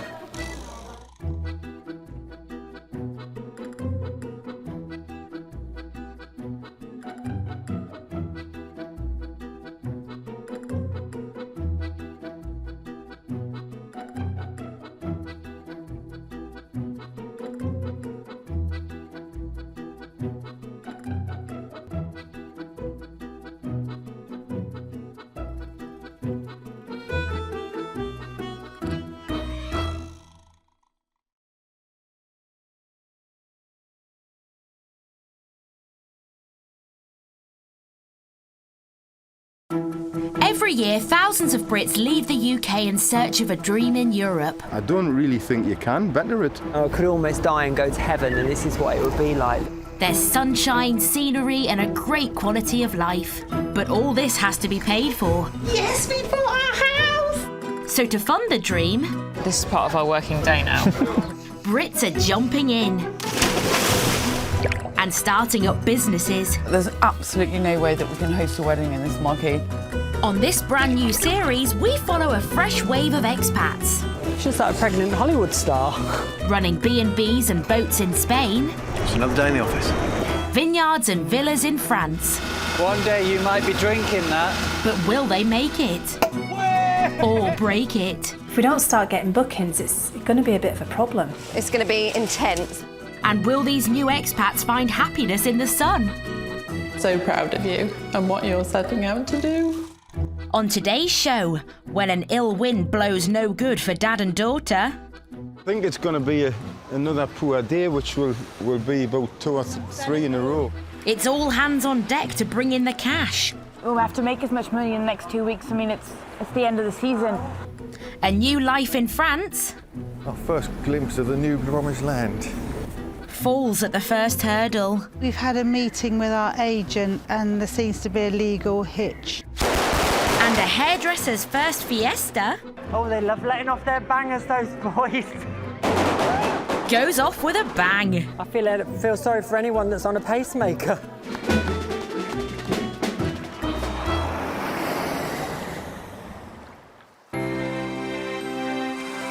The Costa Blanca in southeast Spain offers landscapes of remarkable contrast. From the shingly beach of Granadella to the majestic mountains of Puig Campana. It's hardly surprising it's one of the most visited areas of Europe. 2 million people work in the tourist industry in Spain, including father and daughter Ken and Emily, who run a water sports business in the Bay of Loya. The weather out here is lovely, the weather back home's rubbish. It's more tranquilo, it's more laid back. The food's cheaper, the beer's cheaper. Do you need any more reasons, you know? But it's not all plain sailing. It's the end of August and the last 2 weeks have seen strong winds hit the bay, which has resulted in a significant drop in bookings. I think it's going to be another poor day, which will be about 2 or 3 in a row. Because of the wind, you know. People tend to see the wind and think, well, they'll do other things rather than going on kayaks. And in actual fact, the sea's lovely, you know. And the bad weather couldn't have come at a worse time for Ken and Emily. We'll have to make as much money in the next 2 weeks. I mean, it's the end of the season. As much as we work through the whole year, you don't make the same money that you do in August. So you have to make sure that you don't just, when it kind of dies, you don't just stop. You keep going and keep going and keep going to make sure that you've got people until at least the middle of September, at least. With Ken and Emily under more pressure than ever to make enough money to help them through the winter, Ken's decided to up the promotion in the bay. There you are. Tomorrow, the famous El Portet kayak excursion at sunrise. 7 a.m, 2 hours, includes English breakfast, €18 per person. Fortunately, corporate and party bookings have proved to be extremely lucrative. And today, Ken's old football team are taking a kayak and snorkelling trip. We've got 25 people taking all of the kayaks out. This guy, I used to play football with this guy, this Dutch guy. I always used to score more goals than him. More goals even. This booking will bring in around €250, a much-needed financial boost for the business.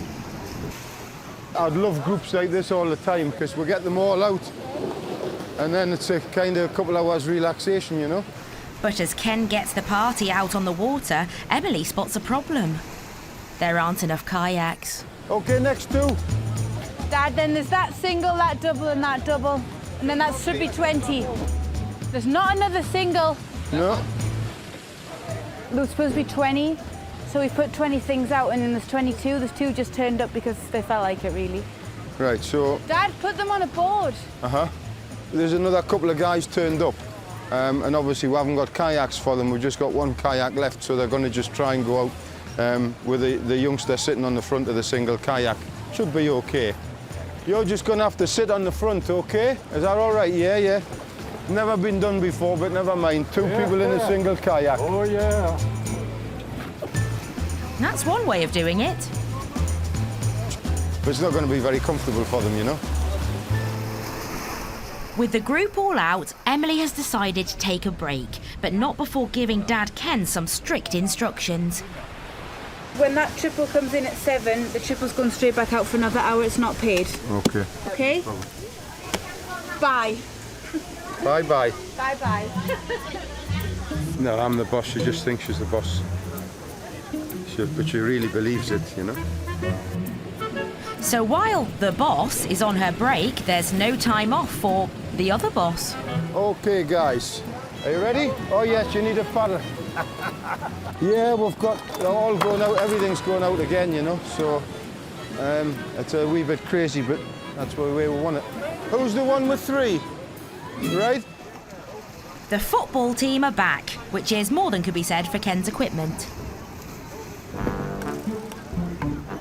And I want all my snorkels back. Yeah. Okay. 3, 4, 5, 6, 7, 8. Well, I'm 4 snorkels and masks missing. 4 snorkels missing. 4 masks and snorkels. So they must be in barrels, or? It's an awkward situation. We'll see if we can rectify it, you know. 4 missing masks and snorkels could mean a loss of €60, but Ken's come up with the perfect solution. That means 4 beers, okay? Okay. There's 4 beers for me, okay? You can buy everything here for 4 beer. Right? Yes, yeah. 4 beer. 4 beer, and he's even when you lose your cannon for 4 beers, he gives you cannon for free. Yeah.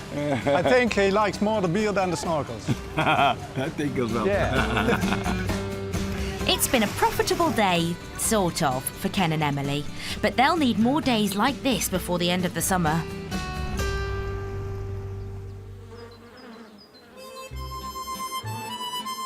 Gers in southwest France. It's said to be one of the sunniest areas of the country, a factor which helps attract more than 600,000 visitors per year. Among them are expats Richard and Lindsay Watterson, who have moved to this spacious house near the village of Ponja.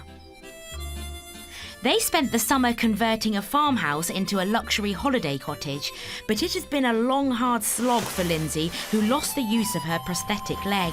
I haven't been able to take part in a lot of the stuff that's gone on in the gîte because I just couldn't do it, and that's been really difficult.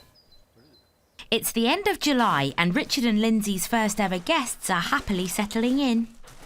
We're having a really great time. Yeah, you can. Richard could tell that the kids were having a really good time from the screeches from the pool. But they need more customers through the door, and to do that, they have to get as much exposure as possible. Now the gîte's done and we've got guests in and we're now into the ticking over process. What I'm doing is just trying to get us some visibility online. Throughout the renovation, Lindsay has been in contact with a booking website that only advertises high-end properties. Even though we weren't finished, they accepted that we were just sort of a work in progress, and I was sending photographs as we were getting rooms finished. And their process is they send someone out to inspect you. But at the 11th hour, the company called to say they were no longer interested in coming to do an inspection. To then be told, no, you're not what we're looking for, which was kind of, your gîte isn't and you aren't. You're not what we're looking for, so really confused. So it's back to square one for the Wattersons. They need internet publicity fast to make sure they have a fully booked gîte for the rest of the season. So what do you want to do next? Shall we think about maybe... Well, the reviews. Reviews are everything. So we need to get on a review website. Yeah. So that's what I'm trying to do now. Apart from it doesn't recognise our village. It doesn't even know where we are. Oh, stop it. This is the equivalent of someone honking your horn when you're driving. I think we're on Rue d'Armagnac. Okay. Ta-da! Go away. Right, Lou. Look, you've made your point, go away. With their location discovered... Get out. They've made a start on advertising the property online. There's an even more important event today for Lindsay. After months of waiting for a new socket for her prosthetic leg, it's finally ready. I'm fed up, I'm sick of wheels, I'm sick of sitting down, I'm sick of just sitting and not being able to get up and walk about. I'm sick of it.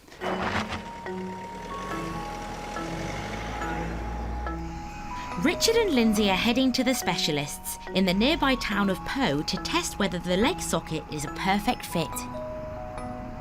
I just feel like it's going to be a big disappointment if it doesn't fit and I don't walk out of here. Stand.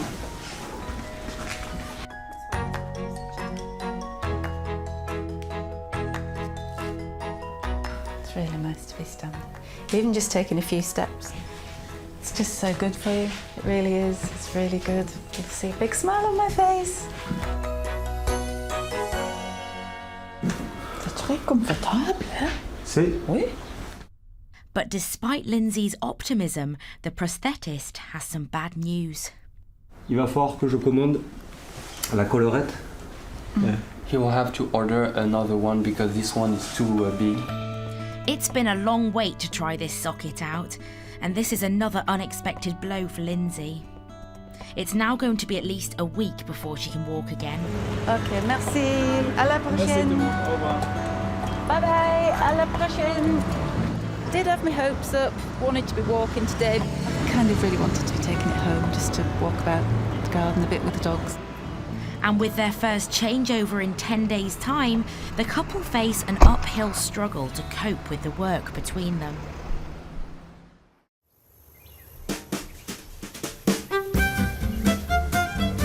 The Dordogne has long been a favourite of English Francophiles looking to buy property. And there are plenty of estate agents with bargains on their books.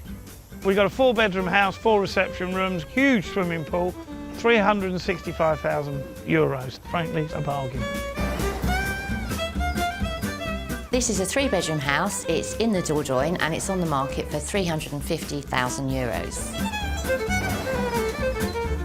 This property is on at €378,000. You'll get 5 bedrooms, you've got a covered terrace, you've got the lovely swimming pool, and you've got all the land, 2.5 acres of land. And it's these bargain prices that have lured Wendy and Neville Vokes. They have sold their house in Winchester to follow their dreams of running a yoga retreat in France. We wanted to change the lifestyle, and we couldn't afford that change of lifestyle in England. But we could very much afford it, we hope, in France. Now this is maybe our time to have a bit of fun and go and play somewhere and do something that we want to do, you know, and stay up late and do whatever.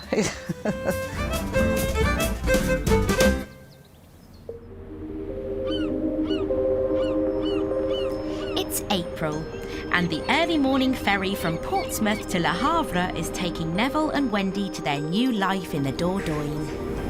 We've got to meet our agent tomorrow and start the paperwork for actually signing up to buy the house. Money's gone over, all ready to go. It's gone. Just waiting for the big signing. It's all very exciting. Neville is a landscape gardener and Wendy is a holistic therapist. They are set to buy this house near Bergerac for the yoga retreat.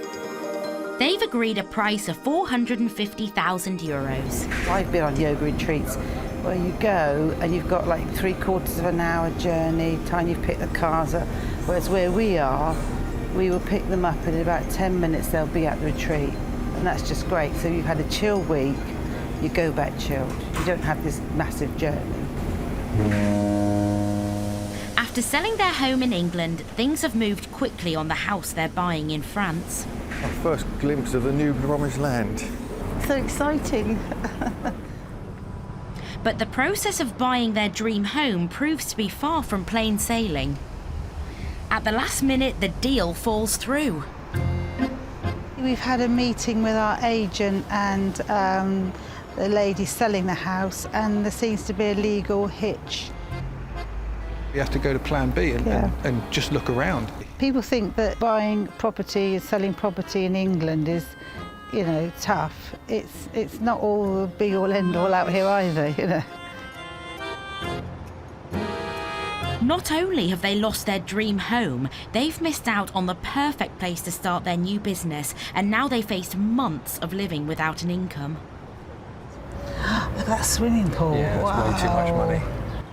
We're renting a pigeonaire that's like a shoebox from what we've come from. Nice one. And all the time we leave our furniture in England, we're paying storage on that. We won't be absolutely skint if it doesn't go through for a few months, but you know, obviously the more we've got in hand, the more we can do to the place, the better things we can put in place. So fingers crossed that we get the result.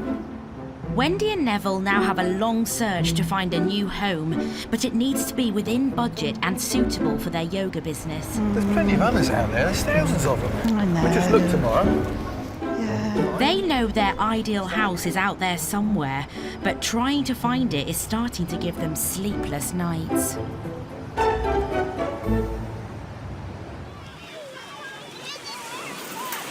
The Costa Blanca has always been a hit with the Brits. In fact, it even owes its name to the UK after it was coined by a British airline back in the 1950s because of its beautiful white beaches. Today, it has one of the highest number of expats in Spain. One of the Costa's newest residents is 49-year-old hairdresser Rachel Warby, who opened a salon in the town of Albia.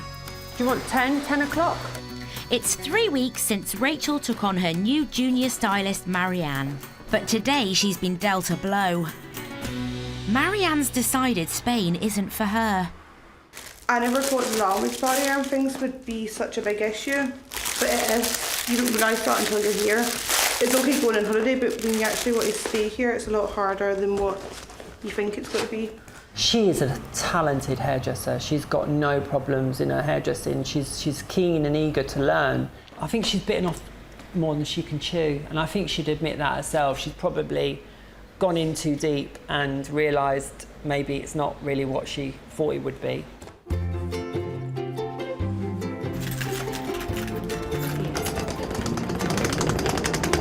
Rachel's sad to say goodbye to Marianne, but the pair are parting as friends. When I'm back home. All right, thank you. Right, thanks for coming out. Say hi to your mum and your nan. Adios, amigos.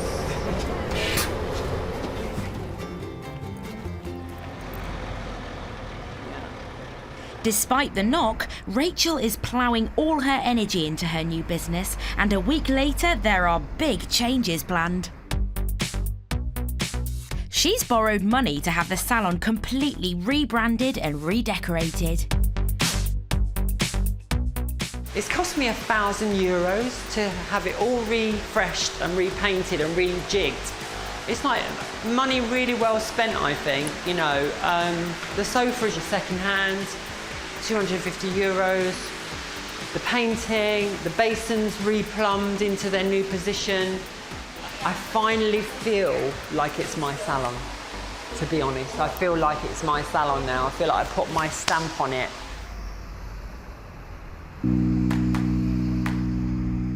Rachel has transformed the old salon into the fresh, modern space she has been longing for.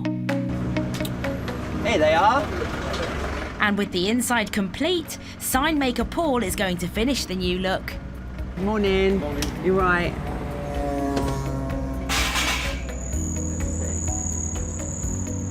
Come on.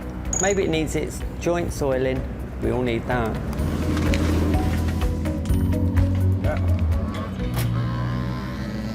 I hope you're putting all this on your social media. Oh, of course, my darling. Wow. Really good branding, that is. Simple, but it works. Oh, I'm so pleased with it, Paul. It looks so much better than I ever dreamed. It really does. I'm satisfied now. Looks very Knightsbridge, darling. Oh my God, I can't believe that's me. Look what I've done in a matter of 3, not even 4 months. It's amazing. I feel really proud of myself. Brilliant. So Rachel's mark is firmly on her new salon, but the refurb hasn't come cheap. She'll need to work hard to get more clients through the door to recoup her investment.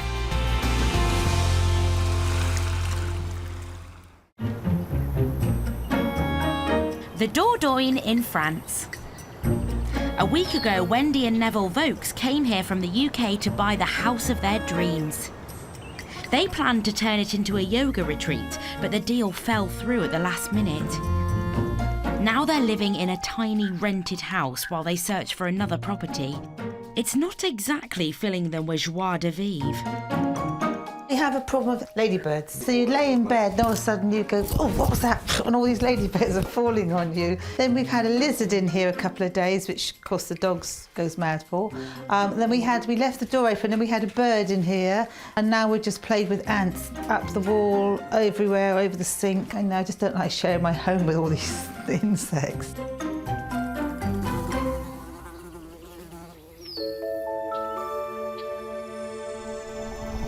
But a few days later, their spirits begin to lift. Oh wow, this looks nice. They've come to view an 8-bedroom detached property with an acre of land close to the town of Duras. It's on the market for €450,000. Hello, you must be Terry. I'm Terry Argent. Nice to meet you. Pleased to meet you, Wendy. Nice to meet you. And you must be Neville. I'm Neville. Pleased to meet you, Neville.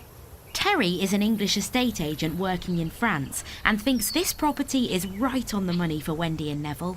Right, so we're coming up to the mezzanine, which is a really great space for guests. Wow, that's fantastic. Oh wow, this is lovely. So yeah. The mezzanine could be a perfect spot for classes, and there are 8 guest rooms, most with ensuite bathrooms, ideal for the retreat. 8? Oh, okay. Wow. I'm liking very much what I see. Thank you. It's great.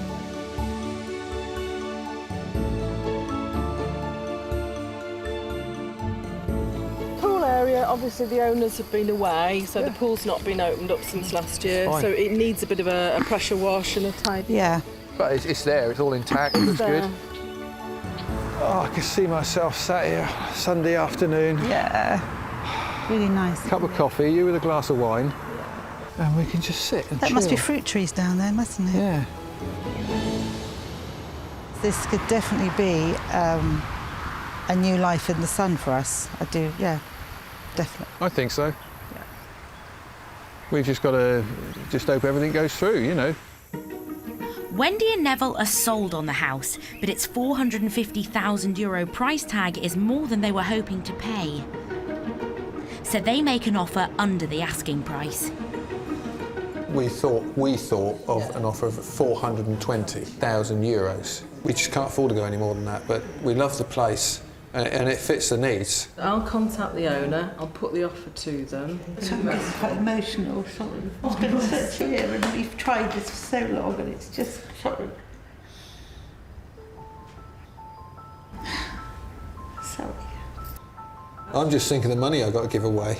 There's no way I could cry about It's that. like it's been a dream for so long and I kept thinking it's only ever going to remain a dream. It all seems to be a little bit out of my reach. I'll do the best I can, I promise. Okay. Wendy and Neville head off to take their minds off things, but it isn't long before Terry arrives with the news. The seller is sticking to the asking price. 450 is the bottom line. Okay. So that's where we need to be pitching it at. Okay. Not at this moment. I mean, we'll chat about it and I'll work some more figures, but I don't think that'll be. 450 would be. I mean, we could do it, but it's going to stretch us so much, and I don't want to be stretched. I don't want pressure. We've come out here not to have pressure. Maximum we would be probably 440. That would be maximum. I doubt if we could go that really, not safely. We haven't got anything to do, have we? So, okay. Having now missed out on 2 properties, Wendy and Neville's search must continue. You've been here before, we pick ourselves up again and off we go again and yeah, okay. It'll work. Yeah, it will do. One way or another. Oh well, never mind. But will they ever find the perfect place to accommodate both them and their business?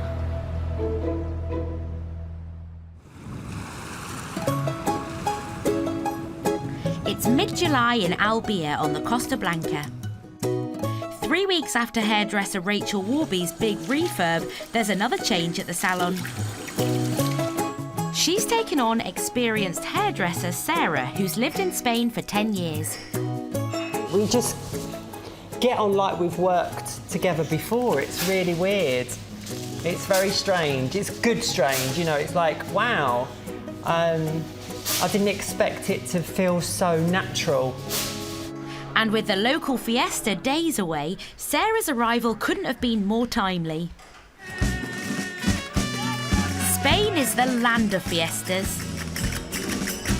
Throughout the year, in nearly every town, people take to the streets to party, and everyone wants to look the part. And Rachel's hoping to cash in on the action. Hola, chicas. Her client, Michelle, is the editor of the local English language newspaper, and she and her 2 daughters need a restyle for the fiesta. So your fear is you don't want it to look too untraditional. You want it to look more Spanish. Amy and Tess have been selected to be princesses in the ceremonial procession. It's a big honour for the girls, and today Rachel's been tasked with giving them the royal treatment. If we can keep the bun mid-height here. Yeah. Michelle is one of the most connected women in town, so a good show could win Rachel more clients. Amy doesn't have quite as much hair as Tess. It's curly, but it's thinner. So we need to make it look a bit fuller somehow. That was the royal we, it means you, because I haven't got a clue.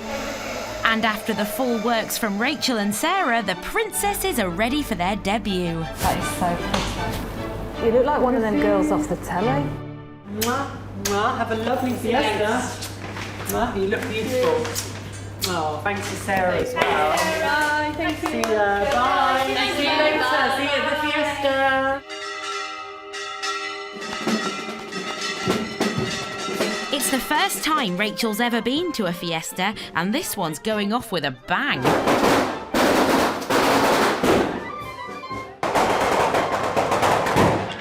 Oh, they love letting off their bangers, those boys. I feel sorry for anyone that's on a pacemaker.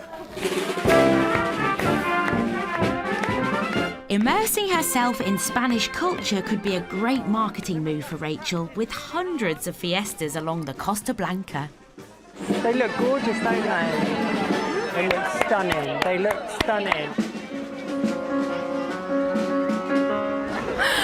I really like the way it's done. It matches her and her age and her personality, and it's really cute.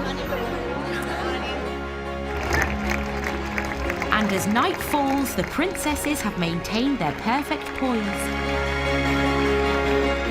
I'm so pleased with Rachel today. That's part of the party, getting ready at the hairdressers, having your makeup done, and I obviously look like the back of a bus normally because everyone who's seen me said I look fabulous, and of course the girls look amazing. I'm so pleased. Rachel's managed to impress her big client and make an impact with the local community. Could this be a crowning achievement for this London hairstylist?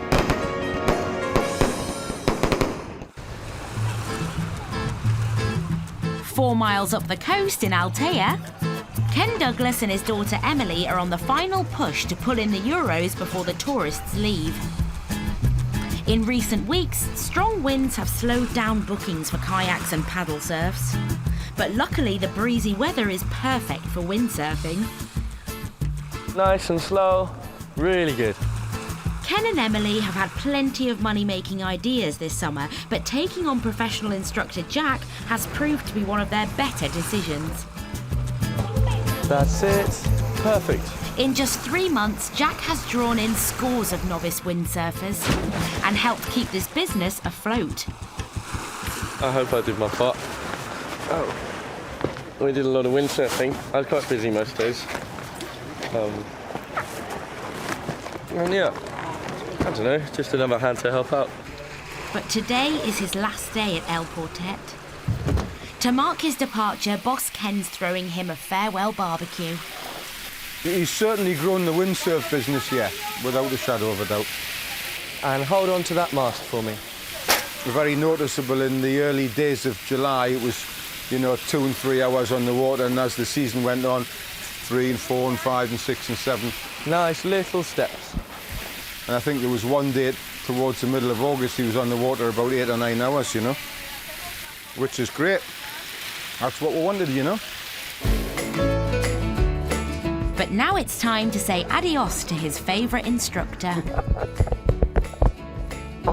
I'll see you. See you next year. So long. I'll have to go. Bye-bye. I'm gonna steal your dog too. Come on, Kiko. We go. And they're not the only ones going their separate ways. In the winter months, Ken will take care of business on his own. Dad, how do you feel about me leaving El Portet? I'll miss you so much, Don. I'll miss you so much, your witty banter and your continuous praising. Whose is this dirty cup? Who's left it here? Come on, get it away.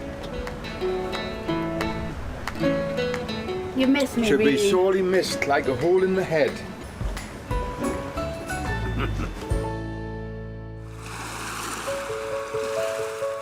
It's September, the end of the tourist season. The holiday makers are heading home, and after a fruitful summer, Ken will soon have more time to get back to his writing. The books take over now, there's no doubt about it. I mean, I'm full on into the books now. I'm working on 2 projects on the books. And look at that sunrise now, look at it, beautiful. It's one of the reasons I write down here, because, you know, when you're looking onto this sort of thing every day, I don't know if inspiration's the right word, but it's just so tranquil, and the sound of the sea, and, you know, it's, I suppose it is inspiring. You can't not write some good words when you're working at somewhere like this, you know. Ken and Emily have worked non-stop this summer to make the business a success, and at the end of the day, the reward for them is simple. You just need to look at it? You just need to look at it. The beach, the sea, the mountains. It's still the most wonderful place to live. The motivation isn't the money, the motivation is the lifestyle, quite simply. Dad and daughter are confident the family business will have a healthy future. That's at least one thing they can agree on. The business has done very, very well this year. And yeah, we will continue it next year. You just need to put more hours in next year.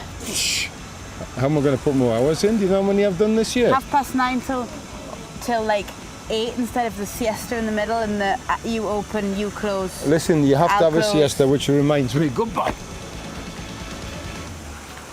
It's so stupid. In the Midi-Pyrénées, it's been a frustrating time for expats Richard and Lindsay Watterson. Right. For the past few months, Lindsay has been struggling without her prosthetic leg. I've had years of where I've been okay walking, and I've been really active, and I've been great. So to actually have that taken away from me has been a bit of a slap in the face, really. It's been a bit of a wake-up call. But today they've come to the hospital in Po, and it looks like Lindsay's agonising wait is finally over. Amazing! Oh God, it's just brilliant. I can't tell you. If it's out of 10, it's like 100. It's brilliant. Love it.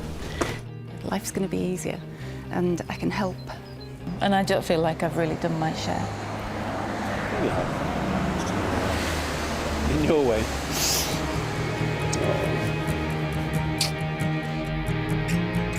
Come on then, push that chair, because I'm not sitting in it. And she's back on her feet just in time to say a fond farewell to their first ever guests. It was wonderful. You've done a great job. We really loved it. So glad. We really, really did. And you will forever be special, Barbara. And we will. I hope that gives us the ability to umph people on the vacation list. Bye! See you guys. Safe travels. Bye! We're in it to make happy memories for families and to help them have a lovely holiday. That's it, that's what they've done. But Lindsay and Richard don't have any time to rest on their laurels, because this afternoon a new family is arriving for their fortnight in France. So much easier standing up. Everything is just so much easier. They have just 4 hours to clean up before check-in, and need all ex-military man Richard's attention to detail. What are you doing there? What am I doing? I'm making up 2 more beds. Okay. And I've made, the towels are on. They're not just made, they're dressed and ready. Yeah? What, dressed and ready? Good? Is that good for you? Yeah. Even with time running out, Richard refuses to cut corners. This is a very glamorous job. It's so important though, isn't it? When you go into a toilet and think, oh, that's been cleaned. I think we're okay now. It's good. That'll do. It's just about to be made and titivated with bits and bobs. With just over an hour to go, there's still loads of jobs left to do. The last thing they need is guests arriving early. That's them. Could be. I'll tell them we're not ready until 4 o'clock. Yeah? Paul, Cara and their 4 children have driven overnight from London. Hi guys, how are you? Yeah, we're not ready yet, I'm afraid. Could we come around 4? I think you'd be all right. Yeah, it'll be fine, yeah. We're just finishing off now, but we just did a few things around the garden before, so. Perfect. Okay. All right. Yep. See you soon. Have fun. Richard's managed to buy them both some time. That's where you've got to be quite clear with people. Because, you can't, there's only so quick you can move to get things sorted. But to keep their very understanding new guests happy, they need to be ready for their return. I had to take my leg off. It was just so hot. You've got to start it with your left leg, unfortunately. Just a bit of a bugger when you ain't got one, but yeah, so I start it with my right. After a quick once-over in the garden, the changeover is complete and they're ready in time for the new arrivals to check in. Hello again. Sorry to have sprung on you the last time. No, that's fine. We were just, You must be Paul. Hello, Paul. It's time to show their second guests around their holiday home. Wow. Gosh. This is beautiful. The latest family seem very happy with their holiday choice. So far, so good. Our holidays are all about being together, cooking, eating together, and being outdoors. So this is the perfect place to do it. I'm excited to swim, and I'm excited to go around and explore the towns. The kids can run wild and, just enjoy the outdoors, and it's just the perfect holiday with space, 4 small kids. Some space and some peace and quiet. We've got another really, really lovely family. They seem really chuffed with it. Yeah, the kids will be running around, screaming, and that's what we want. What do you want to do now? Swim! Yeah? Yes! The summer season is going well for the Wattersons, but can they keep up the momentum and ensure more guests come through their doors in the future?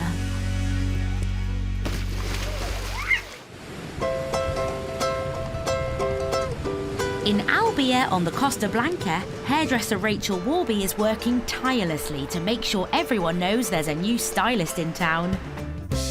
My special guest today is a lovely girl called Rachel Warby. She's even hitting the airwaves on the local English-speaking radio to bring in the clients. I'm offering all new clients that come to me, I'm offering them 50% off a haircut. And a few weeks later, the promotion work is paying off. Business is booming. Oh, I say. I feel a bit farrafussy. With a growing list of loyal clients, Rachel's dream is taking shape. And it seems there's no end to her ambitions. Today she's visiting the neighbouring town of Benidorm to check out some new premises for a potential second salon. We could actually end up with a franchise, or, who knows? I'm just going with the flow. I'm just going with the new openings, opening new doors, challenging myself a little bit more and not sitting on my laurels. Boasting more than 300 skyscrapers, Benidorm has more high-rise buildings per person than anywhere in the world. But recently, Rachel's discovered a different side of the area in the cobbled streets of the old town. This is, somewhere that I fell in love with quite quickly because it shattered all my perceptions of what Benidorm was. I thought it was Brits abroad and kiss me quick hats, which that is here, but in the old town, it's like stepping back in time. It's just still got that enchanting character to the place. Rachel's meeting estate agent Elena to see if she can find the ideal premises at a price she can afford. Hi, Elena. Hi, Rachel. How are you? Thanks for showing me this one. Okay. How are you today? In your day off? Oh, I'm shattered on my day off, but yeah. Okay. I'm really, this needs windows cleaned. Okay, it's dirty. Come in.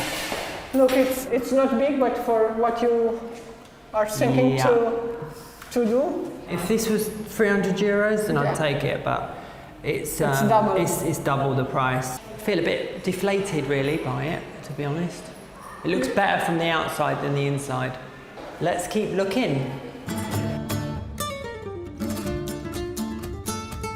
So not quite right for Rachel, but there are plenty of premises to choose from. Is this the shop then? This is a shop. Great. Okay. Oh, looks great. Come on, come on, come on. This is nice. Okay. It's no problem making it into a salon by law, or is No, that? no, it's it's not. not. You don't have to change the use. You have to change the license, but it's all right. It's If you apply, affordable. yeah. Yeah. Great. So, what's the rent for this a month? It's €400. Fine for me at that price, 400. Right, let's have a little look up here. This will all scrub up really nicely. White paint all over, the floor's fine, love all the windows at the front. And then it's already got a toilet and a shower. Oh, lovely.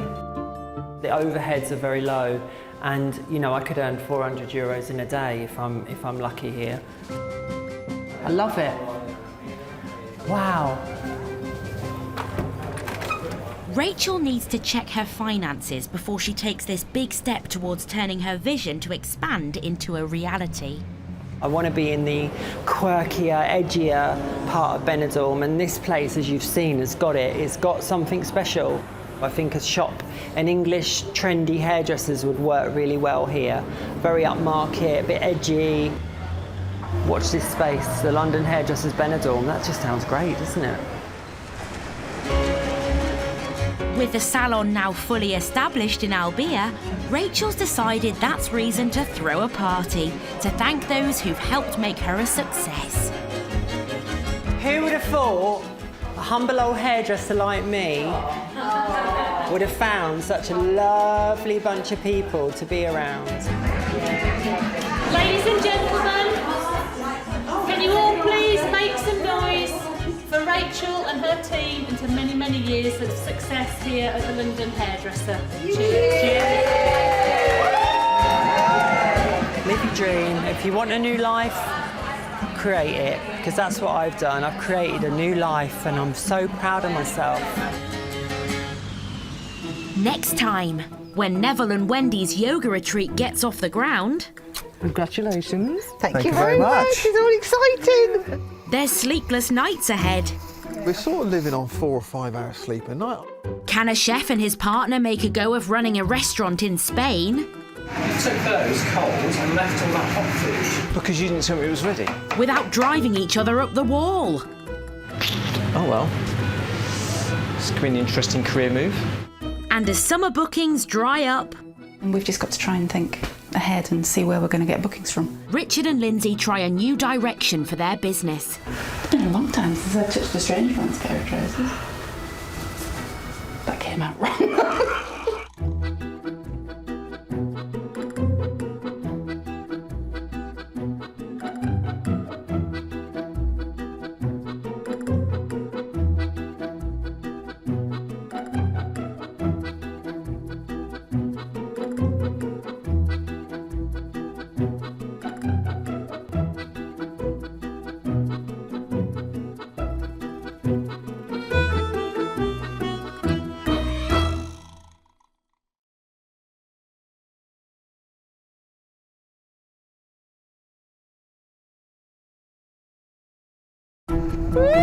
It's a dream chased by thousands of expats, setting up new lives in Europe.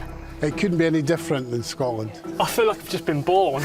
There's great weather and property is amazing value. Something like this in the UK would be well out of our reach. But nothing in life is for free. Look at that swimming pool. Yeah, wow. it's way too much money. So to pay their way, enterprising expats are aiming high. That was amazing. And going into business. Oh, you've done brilliantly. On this series, we're with a new group of Brits. I think we just have opened a flower shop. Setting sail and serving up in Spain. Always happy customers here. Running fishing lodges and B&Bs in France. Oh, door's not on. But will business boom? Or go bust? We are quite literally dead in the water. And will these new expats find happiness in the sun? So proud of you and what you're setting out to do. On today's show, when a yoga retreat business gets off the ground... Congratulations. Thank you very much. It's all exciting. I'm going to pinch myself. There's sleepless nights ahead. We're sort of living on 4 or 5 hours sleep a night. I used to have 9 hours regularly before we came out. Can a chef and his partner make a go of running a restaurant in Spain? You took those cold and left all that hot food. Because you didn't tell me it was ready. Without driving each other up the wall. Oh well. This could be an interesting career move. And as summer bookings dry up... It's a business, and we've just got to try and think ahead and see where we're going to get bookings from. And at the moment, we've got a big fat gap. The holiday hosts try a new direction for their business. It's been a long time since I touched a strange man's hairdresser. That came out wrong.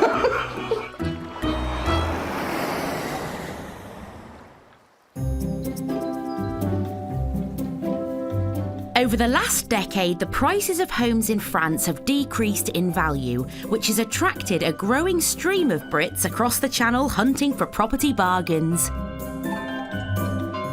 Of course, the more cash you have to splash, the more property you're going to get.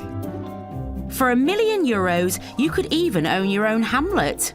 Like this one near Lalondouse, with its 2 manor houses, a mill, a cottage, and 9 acres of private lawns.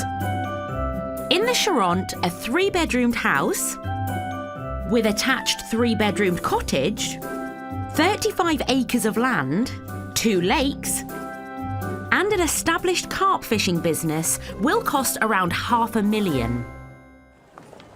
And that's around what Neville and Wendy Vokes have to spend on a new property. 45? As their home and for running a yoga retreat near the Dordogne. They are sisters.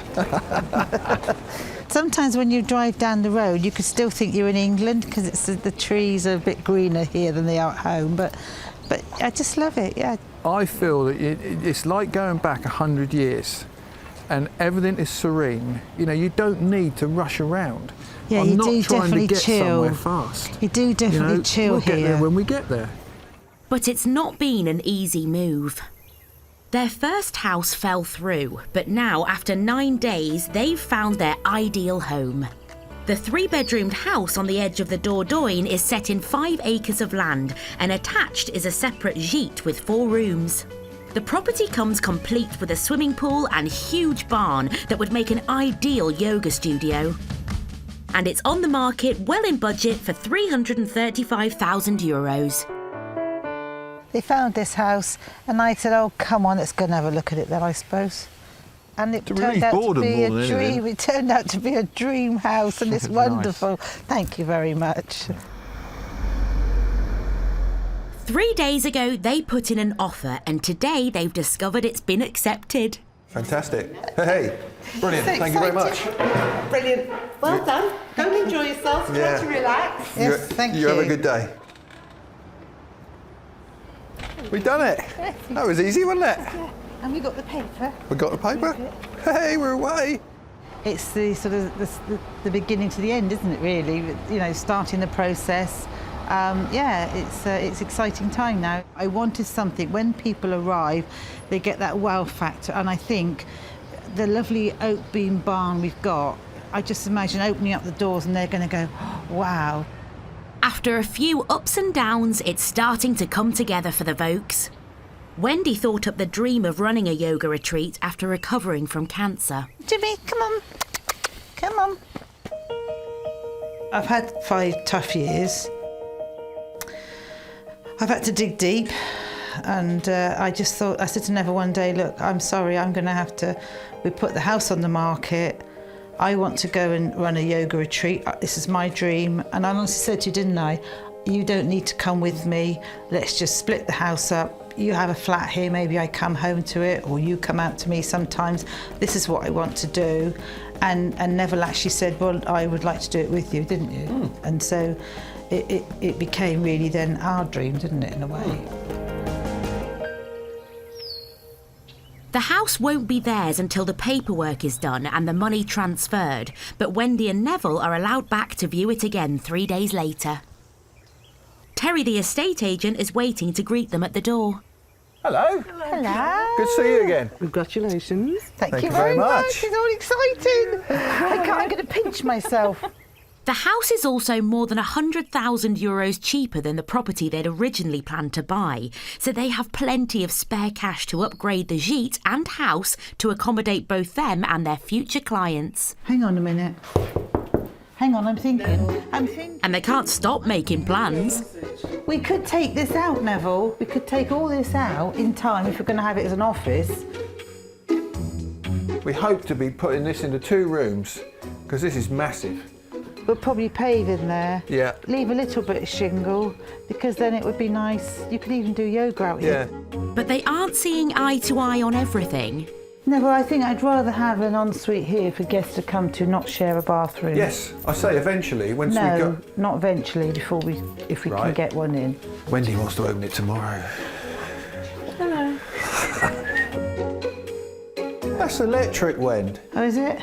As if you know what the inside of an oven should look like. I know what it looks like. Go in it every day. Yeah, right. It's just the beginning of their new life, though.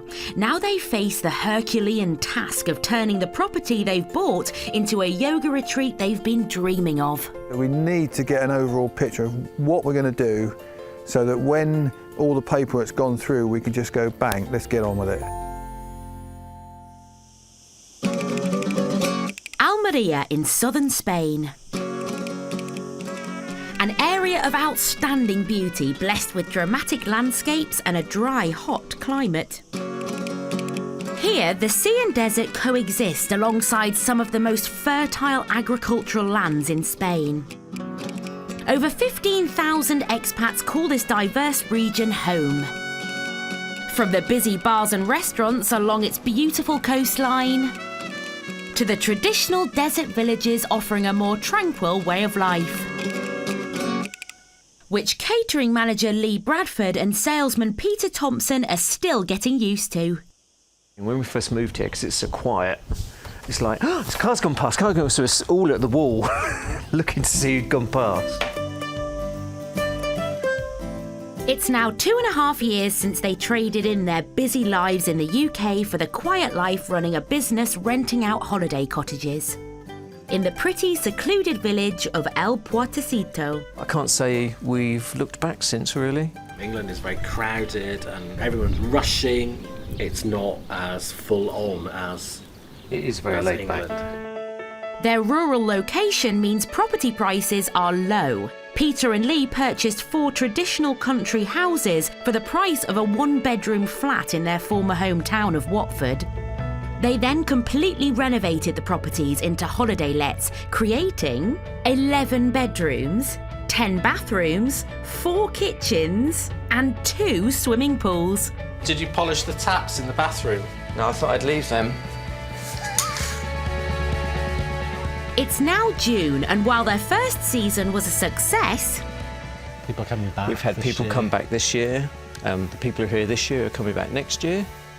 So that's always a good sign that you're doing something right. They decided to convert one of the cottages to a restaurant after feedback from visitors. I like having a local bar I can walk to. You're not the first to have said that. So if you could put one in. Fine, no problem. They're ploughing their cash into it, hoping the restaurant will be a draw to customers renting their accommodation as well as local trade. One of the nicest rooms, it was a bedroom. This is now going to become the kitchen. You can see from my kitchen planning all the gaffer tape on the floor. Here's one we made earlier. The building is the village's original farmhouse. We're going to leave that there. If you take that out, the ceiling's going to come down. Okay. Oh, we'll leave that. Should we leave that in then, that bit? And the 300-year-old structure is offering up some challenges for Peter and Lee. So when you take the walls down, it looks as though it'll never stand up. Yeah. There's only been a main road to this village in the last 12 years. It would have been very isolated originally. So when they built with what they had. Most of the roofs and the ceilings there'll be concrete and tiles, but underneath will be like bamboo, because bamboo just grows here wild. And then you can see up there, you can see all the bamboo and the actual ceiling. And the walls contain some less desirable substances. All over there was donkey poo and straw. That well-known building substance. The odd branch of a tree they found somewhere. Don't pull it out, will they? No, so they'll dig all that out and pack it with concrete. It's a gamble for Peter and Lee, as losing a holiday home means their rental revenue will be cut by a quarter. This used to be the kitchen in the house. It was a bit of a double-edged sword because you know how much you paid to have the kitchen put in the first place, and now you're knocking it down. And expensive building work isn't the only challenge on their hands this summer. While Lee has a lifetime of experience in catering, Peter has none. Could this in itself be a recipe for disaster? A friend of ours said, this is going to be 40 towers, but in a restaurant, isn't it? You're going to be Basil or Sybil? I'm Sybil. At the front doing nothing, but making it look really good. Exactly. And you're in the background annoying everyone. There you go.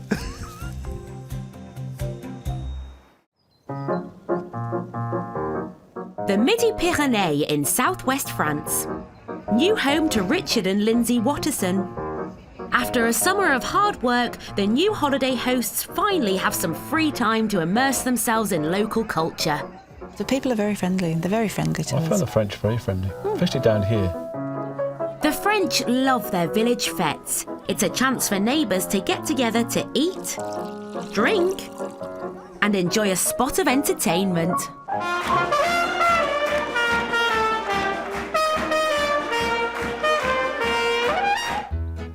After a summer running their newly refurbished cottage, the couple are now getting to grips with hospitality. Bonjour! Bonsoir! Knock, knock! And their latest guests are even giving them the opportunity to show off their newly acquired French skills. Enjoyed the week here? La semence ici, c'est très joli, c'est bon? Ah oui, oui. non. Oui, c'est bon. And the cultural exchange continues, as their guests teach them the art of the French game pétanque. Je jouais toi. Ouais. C'est comme ça ou comme ça? Comme ça. Comme ça. Pas comme... Non, pas comme ça. Comme ça. Oui, ok. Stop! À l'autre. Ah, ok. My French is not as good as your French. Your French is French with a German accent. En anglais, backspin. Comme ça. Oh. Comme ça. It's different when you actually get here and you're faced with people speaking it back to you. That's when you go into meltdown. Joli visiteur. Oui. Oui. Joli visiteur? Sympathique visiteur. Sympathique. Qu'est-ce que c'est joli? Joli, c'est beau. Beau. Oh oui, c'est bon, c'est joli. Pas les hommes, les femmes sont jolies. Oui. But it seems Lindsay's charm is better than her French skills. Merci. The next morning, Richard and Lindsay are saying au revoir to their last long-stay guests of the summer season. Au revoir. Au revoir. But they can't afford to put their feet up just yet, so they're trying their hand at something new to keep customers coming through the quieter winter months. Au revoir. Over the low season, I think groups of 10 people are going to be few and far between. So we decided that we'd do a bit of bed and breakfast. So we could have guests for 1 or 2 nights. That was the thinking behind that, is money, really. It was just purely financial. The Wattersons have decided to take their marketing into their own hands, and with winter bookings on their mind, they have a cunning plan. Today, 35 degrees outside, but inside it's Christmas. Okay, what we're doing today is we're decorating this fireplace, this corner of the gîte, the lounge, for Christmas, to photograph and to try and push out there for Christmas business and out of season business, because it'd be a fabulous place to come. My elf. So what are we going to do? We've got a tree. We've got a tree. It might be hot enough to toast a croissant outside, but Richard's still in a festive mood. Oh, I love Christmas. Best bit I love about Christmas is the music. I love it.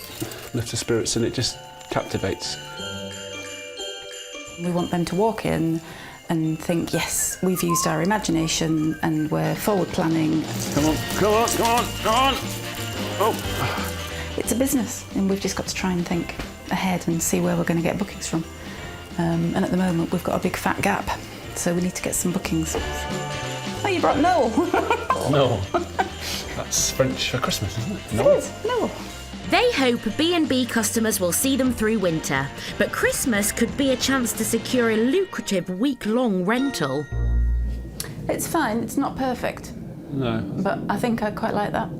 Richard and Lindsay need as much publicity as possible for their winter wonderland. Hi, Katrina, how are you? Hi, Richard. Nice to meet you, I'm Richard. Nice Hi. to meet you. Hi, Lindsay. So today, a journalist from a French lifestyle magazine has come to do a feature on them. And fortunately for them, Katrina is a fan of Christmas too. Yeah. Oh, this is lovely. Christmas trees. Oh, feeling festive already. The couple know selling the story of their dream new life might just give them the exposure they need. What was it that made you want to make the move out to France? Change of pace of lifestyle, really, wasn't it? We couldn't dream of having this kind of property in the UK. You've got to pinch yourself now and again. Their interview and photos showcasing the gîte will make a 4-page spread in the magazine, which has a readership of over 40,000. That's great, I hope you got everything you wanted. Oh, yes. Really... Thank you for coming. Oh, Yeah. thank you for having me. It's an awful long way to really come for Lovely. an interview, but at least they have sunshine. This definitely beats a day in the office, so I'm like, anytime. A successful write-up could be great publicity for the Wattersons. Well, it's an absolutely gorgeous property and lovely light, airy feel. Couldn't really beat it for a holiday. And I think they're a really inspiring couple, so it'll be really telling their story of how they made their dream come true. Could this mean a steadier stream of bookings going forward? Or will they need to do even more to increase their exposure to potential guests?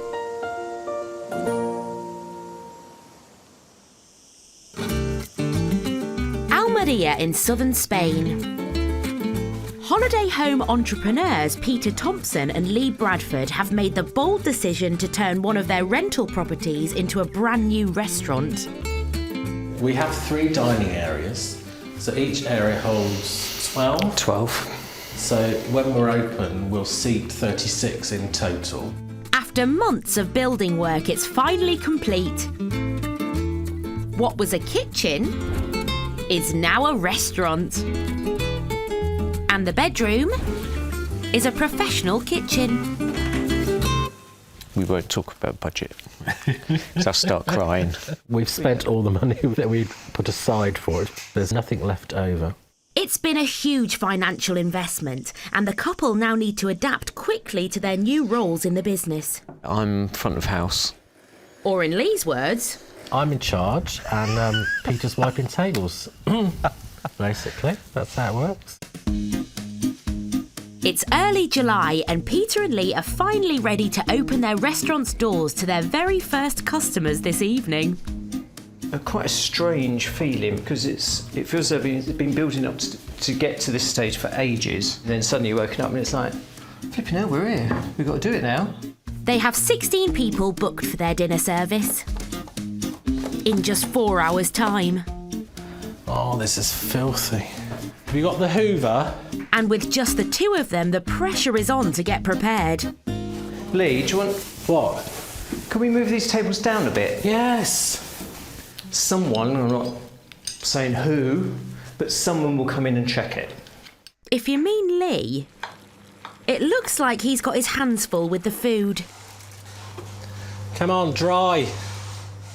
Lee has designed the whole menu from scratch. He used to manage a team catering for 13,000 people, so food is his forte.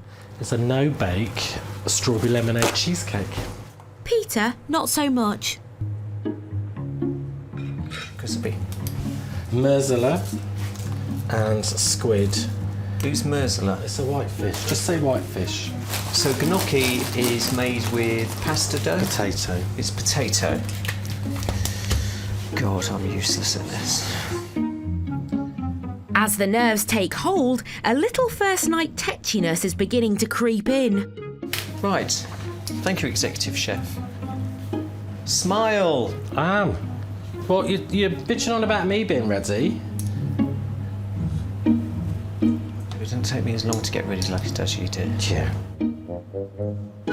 Everything's done out there. Do you want to go through it? No. It's a good job, as the very first customers are coming their way. Please come in. Can they both manage to keep their cool, or have they bitten off more than they can chew?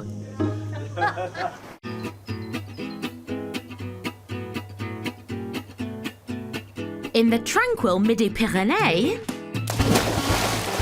Lindsay and Richard Watterson finally have the spare time to relax and enjoy their new life in the sun. But chilling out in the pool won't bring in the euros. As the summer season comes to an end, weekly cottage rentals have slowed, so Richard and Lindsay have started their plans to offer shorter B&B stays. And they've just landed their first booking after marketing the property at the local racetrack. We've got 8 guys come in tonight for 3 nights. It's for the historic weekend, and it's going to be a fantastic weekend for them racing. I'm really looking forward to it because I love historic racing. It'd be great to see it. But yeah, it's different because we've got to give them breakfast in the morning. Normally we just hand over the keys and that's it, just crack on with it. But now we've got to give them breakfast, turn beds around the next day and so on and so forth. Just 10 minutes drive from the Wattersons' home, the Nogaro circuit is a mecca for motorsports enthusiasts. When it opened in the 1960s, it was France's first purpose-built racetrack. It still attracts over 300,000 visitors a year, right on Richard and Lindsay's doorstep. And it's not just spectators who need a place to stay. The latest guests are a team of racing car drivers taking part in this weekend's competition. I'm excited about getting it right. I'm excited about it because I've never done bed and breakfast before. To most people that won't sound exciting. But when you're making money from it, it becomes exciting. And I just want to do it right. Because these guys might come back, they might come back, they might bring their wives. They might come back for a week's holiday sometime. So just making it nice. The 8-man racing team will be paying more than €800 for their bed and board, a welcome income for the Wattersons. The reality is, we aren't retired. We're here to work, and this is work, and it's money, and it all boils down to that at the end of the day, doesn't it? So every couple of nights we get of this, it helps us balance the books. As the night draws in, what are you doing that? Blown into my hand. Richard and Lindsay are discovering the drawbacks of being B&B hosts. Kind of thought they might have been here by now, but I'm saying it's okay. It's only 10 to 10. It's not really late. So it could be a problem. If it started creeping into really late, where you've got to wait up for people, it could be a problem. But then You're on shift where one stays up and one gets up for breakfast. Oh no, you don't, because you go and put the key in the door, and they just let themselves in. After a busy day getting everything ready and an early breakfast shift in the morning, we can leave a key in the door for you. The first ever B&B guests will have to let themselves in tonight. Right, should we hit the road, Jack? I've had enough. Today needs to go to bed.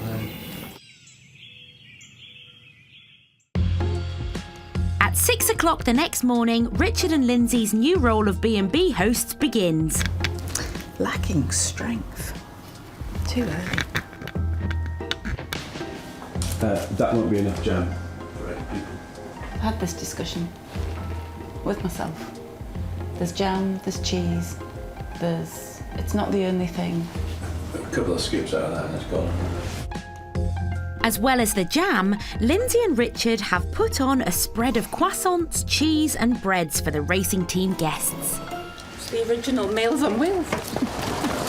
Good morning. Good morning. Oh, did you sleep okay? Of course we did. We Good. arrived a little bit late. It's okay, it's no problem. No So problem. they arrived late and Much we were later. much later. The guests may not have had much sleep, but the beautiful surroundings of their B&B has certainly been a good start to their day. Paradise in France. The paradise is in France. Comment on dit? C'est superbe. Superb. Superb. We don't want to go to the circuit. We want to stay here for the day. There's your breakfast, gentlemen. Enjoy. There's coffee being made there.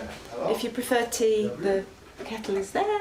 Enjoy, and we will see you tonight. Thank you. Thank you very much. As the guests leave for the day, Lindsay is about to experience her first maid duties. I feel like I'm entering into a secret world. It's very new. I've never made a strange man's bed before. I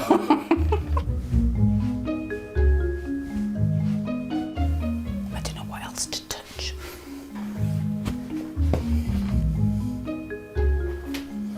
What do you do? What do you do? It's a far cry from hosting weekly gîte rentals. It's been a long time since I touched a strange man's pair of trousers. That came out wrong. Men's trousers aside, it looks like Richard and Lindsay's new direction could be a great move for their business. It actually does feel like it's come together, and I can't actually believe it. You do all these things and you feel like you're labouring away for an unknown person who you don't know when they're going to come, you don't know whether they're going to like it, but you still work. Richard was so happy this morning. I've got another inquiry this morning for more bed and breakfast, and it's just like, yeah, it's another side to it that we hadn't kind of anticipated.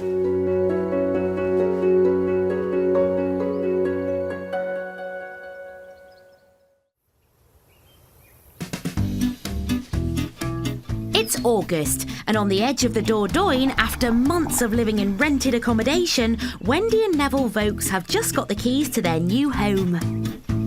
Yeah, they're in the door. I want to go and look in the kitchen. It has cost them €335,000. They're planning to turn it into a yoga retreat. Oh, a lizard. Oh. This is the first time they've been inside since the house officially became theirs. We knew it was going to happen, but it's sort of, yeah, actually, you kind of got to pinch yourself to think that this really, really is our house now, and it's, have we done the right thing? No, we have. That's it. That's me settled. Neville might be ready to relax, but Wendy wants to share the news with their 4 grown-up children in England. Hello! Guess what? We just bought a house. I could hear you screaming. I knew you'd scream. Thank you very much, lovey. Thank you. Yeah, it's great. Won't be long before you're here, will it, though? No, I'm a bit emotional. I can't help it. I can't help it. Yeah, nice hearing your voice too, lovey. I love you too. Bye-bye. Bye. I get so emotional because she's our youngest one.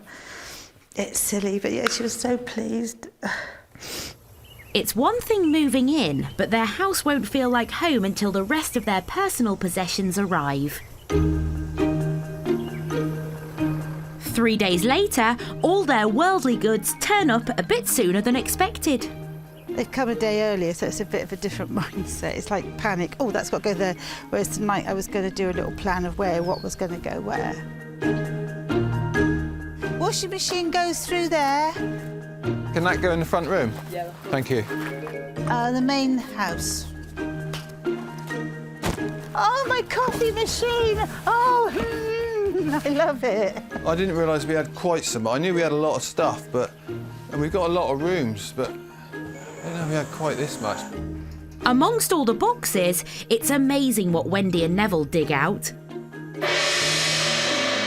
He found his gong then. Oh, I love my bike. I didn't realise you bought them. Ooh. Ooh. Yes! Oh, the tyres are flat. I'm in the wrong gear. And of course, there are treasured reminders of the family they've left behind in the UK. Oh, I can't look at that because it upsets me. Sorry. It's been a lot. It's been 3 months of coping with living in 3 or 4 different places, living out of a suitcase, and now it's all here. So I've got everything now. My whole life is here, and it's, yeah, it will be good, but it's just so emotional at the moment. Soon the last few boxes are unloaded and their mammoth move is complete.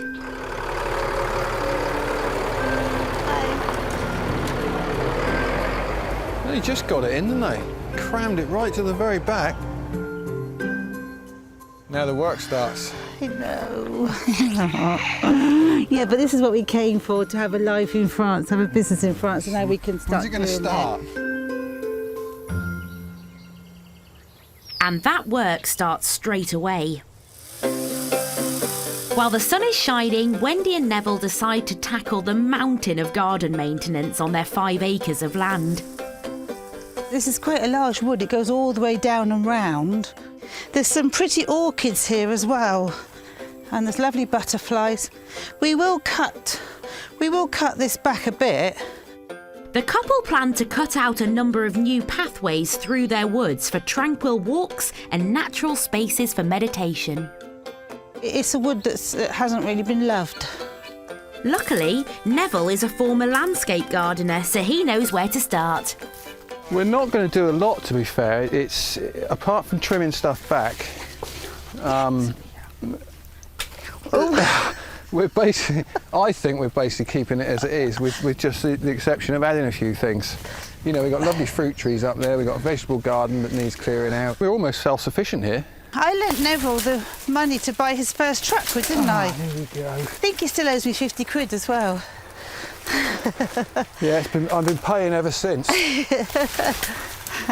It's a bit of a busman's holiday for Neville, but the weather and surroundings are making all the difference. Can you hear that? Nothing. You know, it's just glorious. It may be pleasant work now, but Wendy could be about to change all that. Behind every successful man, there's a very good woman with a stick. Yeah. Wendy wants the barn completely renovating into a yoga studio in time for a grand opening on her birthday in September. At the moment, though, it's a leaky cowshed. So we're going to take the whole lot off, and then they're going to re-tile it. The front doors are coming off. The work will cost the best part of €50,000 to complete, and Neville intends to do a lot of the work himself. The barn has got to be right. Everything hinges on the barn. So hopefully I can get on and start pointing in the walls. And then once that's done, just these inside bits, we can get the floor in and we can open it up. Can they realise their dream in just 6 weeks' time? Almeria in southern Spain. Peter and Lee have just welcomed their first customers to their brand new restaurant. It's a nerve-wracking moment for Peter, who has never worked in catering before. But initial impressions seem positive. I love the way that it's split off into little dining areas. I think they've done a lovely job with the place. Let's just hope the food's good. Over to you, Lee. No, I don't know what I'm doing. Twee lamb, a bit pink if you can. Pink if I can. The orders are coming in thick and fast. Fish cakes from me, please. Serrano ham stuffed chicken. The fish cake and this chimichurri stuff. 3 lamb, 1 chicken. But they're not going out as quickly as Lee would like. Peter! Peter!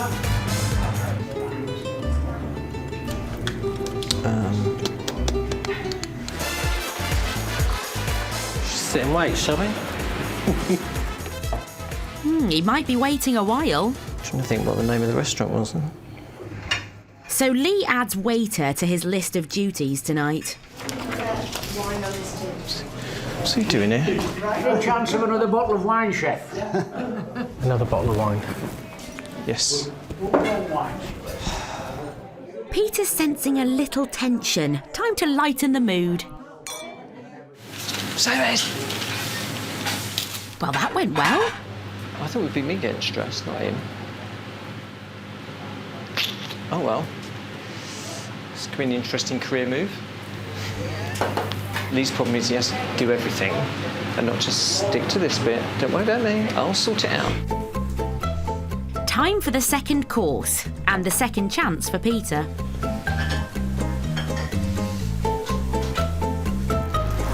Has he not taken any of it? He has, just not the right plates. Why take cold foods and leave hot foods? Once again, Lee must don his waiter's cap.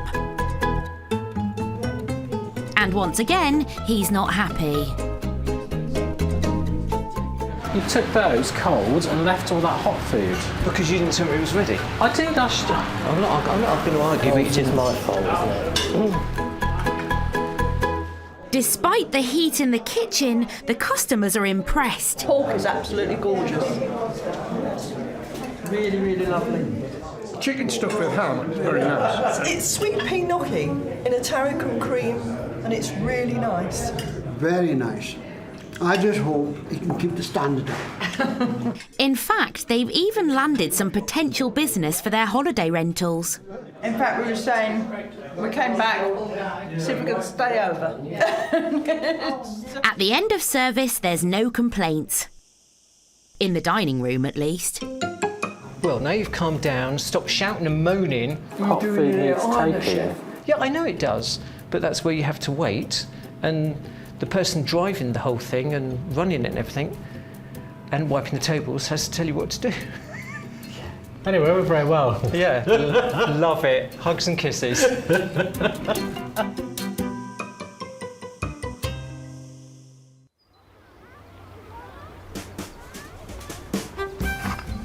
On the edge of the Dordogne in southwest France, Wendy and Neville Vokes have bought a farmhouse with the intention of turning it into a yoga retreat.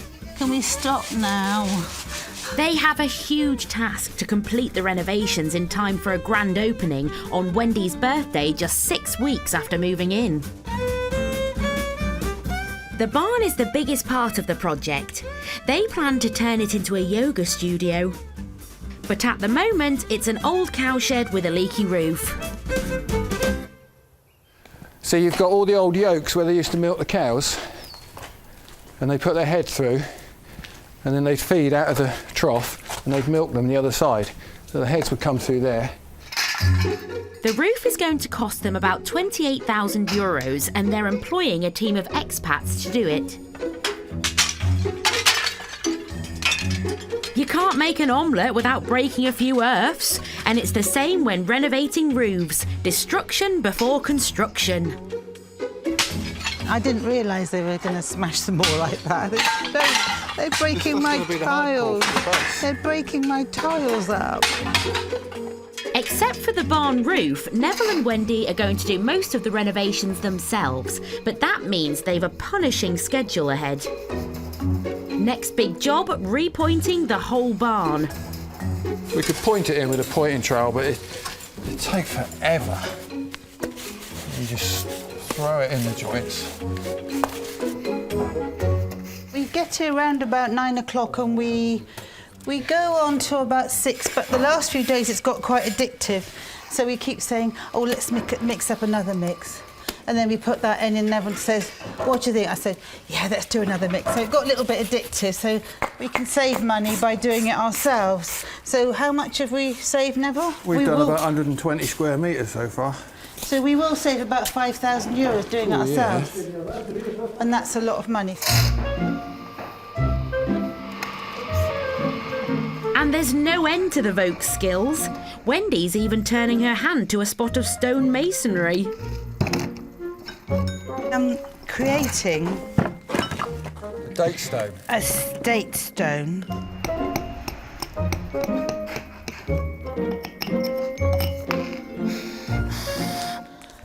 Because I think it's quite poignant that that's 1816 and this is 2016. That's quite a round number. She won't go up there and put it up there, though. Come on, I couldn't get it. You got it. Let me go out here and see.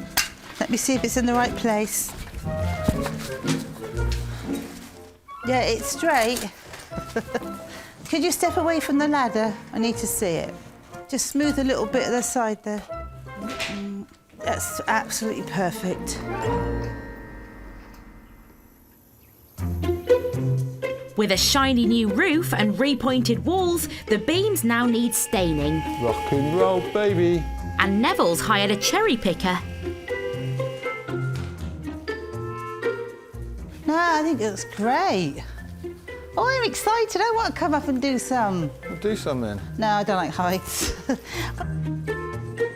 But throughout the toil, Wendy can always find a moment to appreciate the perks of her new lifestyle. Oh, it's lovely. Oh. Neville's coffee can wait a few minutes. I say to him sometimes, I'm just going to go down and I'm going to put the washing out, and I'm going to do da, and I can run into the bedroom, put my swimsuit on. Really? And I'm swimming. Really? Sometimes I swim 3 times a day.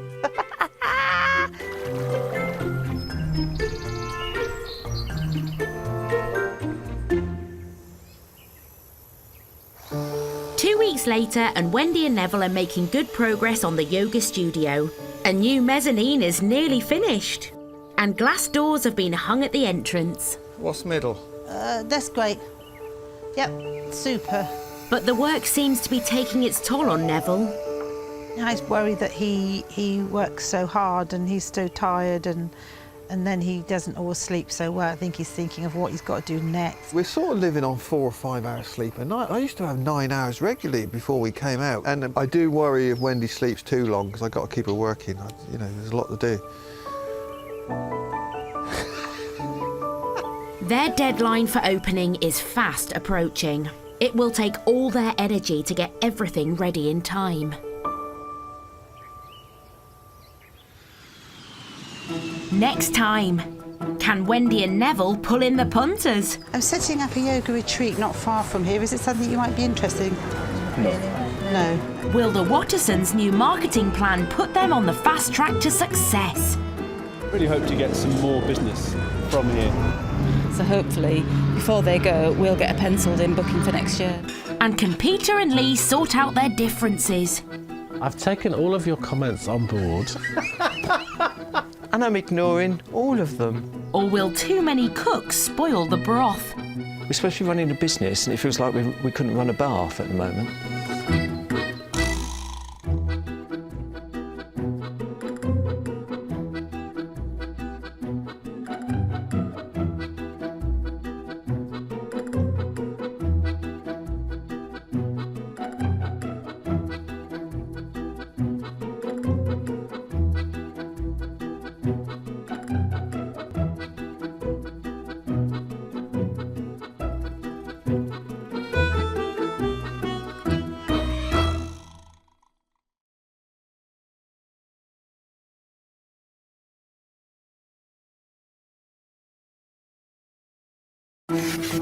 A new life in Europe, a dream chased by thousands. I don't really think you can better it. It's just amazing living in Spain. With sunny days and a great way of life, it's easy to see why. Woo! But this doesn't come for free. To come up with that money out of thin air is quite difficult. So to fund this life, Oh my God. expats are setting sail. He's out. He's gone. And setting up businesses. There's mushrooms growing on the wall. Okay. On this new series, we follow a fresh group of expats. Every day's like this at the minute, it's just non-stop. Run, run, run. Launching paragliding and restaurants in Spain. I think there's a future in this for us. B&Bs and villas in France. Look at that, like a Ferrari toilet. But will it be profitable? There was a lot of happy people here.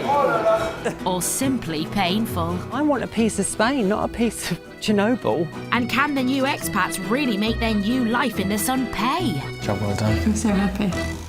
On today's show, can a couple pull in the punters and turn their vision of running a yoga retreat into a reality? I'm setting up a yoga retreat not far from here. Is it something you might be interested in? No. Will the holiday host's new marketing plan put them on the fast track to success? Really hope to get some more business from here. So hopefully, before they go, we'll get a penciled-in booking for next year. And can 2 new restaurateurs in Spain sort out their differences? I've taken all of your comments on board. And I'm ignoring all of them. Or will too many cooks spoil the broth? We're supposed to be running a business and it feels like we couldn't run a bath at the moment.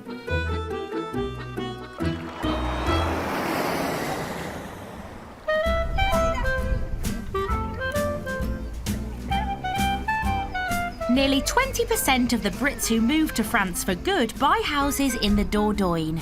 Whether it's for the beautiful landscapes, gorgeous food, bargain property prices, or the local English cricket club. There's something about this part of France the British find irresistible. That was a good catch. Neville and Wendy Vokes are among the 16,000 expats who settled in the Aquitaine region. He's out, he's gone. He's gone. Got him out? No, got him out, yeah. Yeah, it was fun. It was, it was fun too. And the cricket was great. I mean, it's a lovely little place. The couple have bought a 3-bedroomed house on the edge of the Dordogne with an attached gîte and barn to turn into a yoga retreat. It cost them €335,000. 6 weeks ago, the 200-year-old barn was a leaky cowshed. But after countless man and woman hours of hard graft, it is finally ready. It's finished. I give you the yoga studio. I love it. At night time, I stand in that corner over here because I can see all aspects of it. So I just sit here. And I just sit here and I just think, oh gosh, you know, and it's just lovely. There are some final touches to add later, but after doing so much himself, Neville is exhausted. That's it. I've had enough now. That's going to be it until after the opening. Yeah, after the opening. Their official opening will be a chance for the couple to advertise their yoga studio locally, and they're planning a big party. 3 of their 4 children are flying in especially for the occasion, but eldest daughter Donna is coming early. Oh, he's very excited. I can't wait to hug her. Bonjour! Oh, Bonjour. But will Wendy and Neville's efforts transforming the barn into a relaxing yoga space get the thumbs up from Donna? Are you a bit jealous? Are you a bit jealous? I knew you would be. I knew you would be. All these walls we pointed. We did all of that. All of that ourselves, yeah? We painted all the beams, Dad sprayed them. We're going to put it out on the road. I was worried when I realised how much work I had to do, but actually it's amazing. A few days later, it's the morning of the grand opening and Wendy's 60th birthday. 2 more of their children have arrived, John and Stacey, along with their partners. Welcome home and welcome to France. There's little time to savour the wine and patisserie though, not with a party to prepare for. We have 2.5 hours before we have to be greeting our guests. We've got stuff in the oven to do. Stacey will have my hair and makeup and put my dress on. You've got to sort some trousers out. Wendy and Neville have invited 180 people to the grand opening. So I'm getting knives and forks up there. We need more plates up there. Including local villagers and contacts from social media. Yeah. Why do we need to be cleaning the pool when we've got things to do for the party? We always do it on a Friday, or I do. But they haven't had many confirmed replies. It is all coming together, yeah? And I don't think people will come straight away at 6 o'clock. So there'll be time to do some of these things. Will anybody turn up? My clothes all in the sheet. No, your shirt is hung up in the bedroom, isn't it? I don't know. And will Neville find his glad rags in time?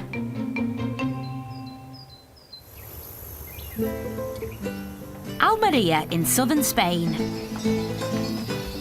Known to be one of the best agricultural areas on the continent, it exports more than 1 million kilos of fresh fruit and vegetables across Europe every year. Ale, el lomo. So we get freebies now, well done. For Chef Lee Bradford and his partner Peter Thompson, it's paradise. They're really nice. Plums. Ooh. Peter and Lee run their holiday cottage business here, and now they have added a restaurant. I was nice in the market, and it's so cheap. €1.90 a kilo. Euro a kilo. Lee is a trained chef, while Peter deals with front of house.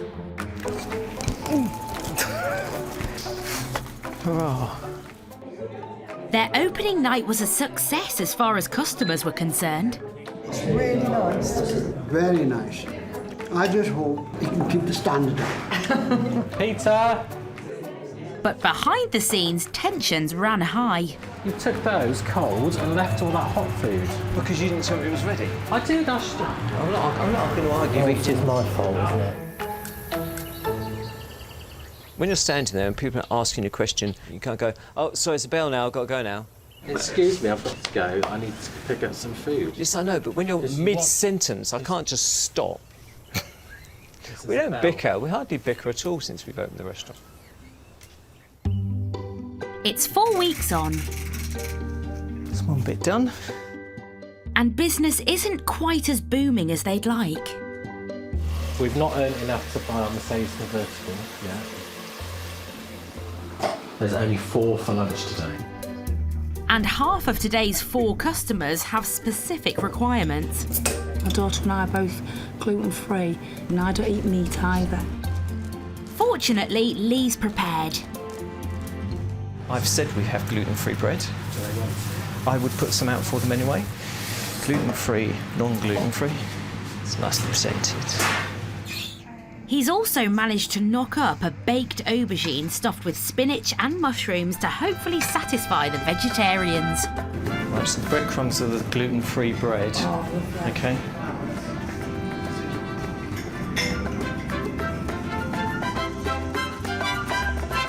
I can honestly say it was the best menu down here that I've eaten in Spain, and I've lived here 8 years.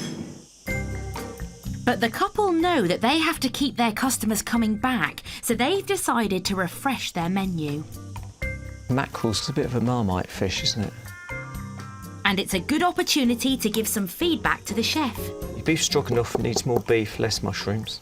I'll get that out there now.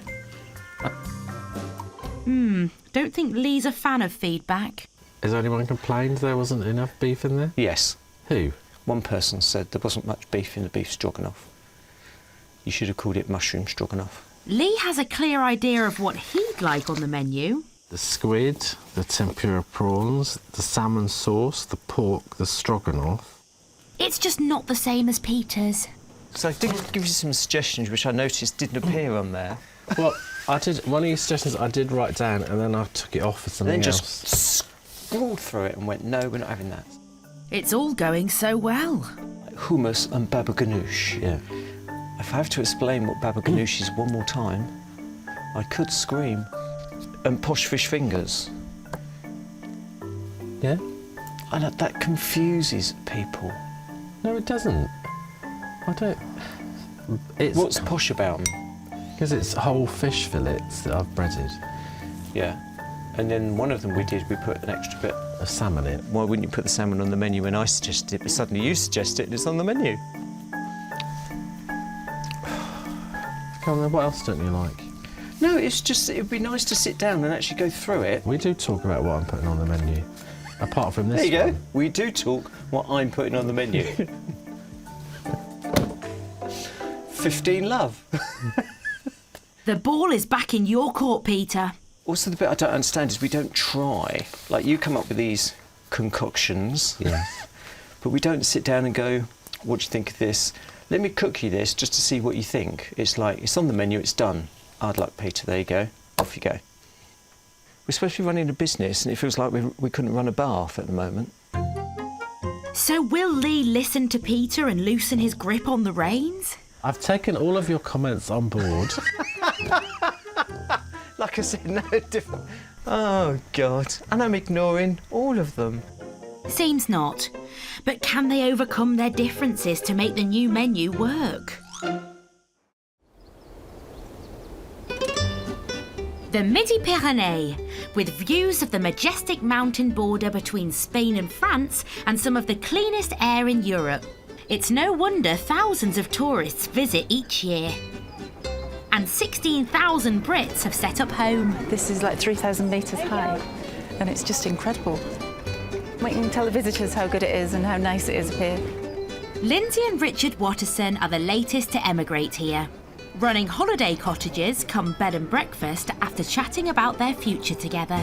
It all started from that one conversation about what are your kind of dreams, what are your hopes, and that one conversation, I remember it. And I said, I've really always wanted to move to France. It's early September, and the second morning providing bed and breakfast for the racing team who are competing in their vintage cars at the local circuit. They need their strength today because it's race day, so just looking after them. We're a bit more organised this morning because we know what they ate and we know what they didn't eat. But today isn't all about hard work. Richard and Lindsay have decided to watch their guests in action. I'm looking forward to going to the racing today. That'll be really good. Bonjour, monsieur. C'est le petit déjeuner pour vous. The breakfast is going down well, very well. There's little some passes to get in behind the scenes to see the car. Brilliant. So that'd be good. Today's mission, I want to get in one of their cars.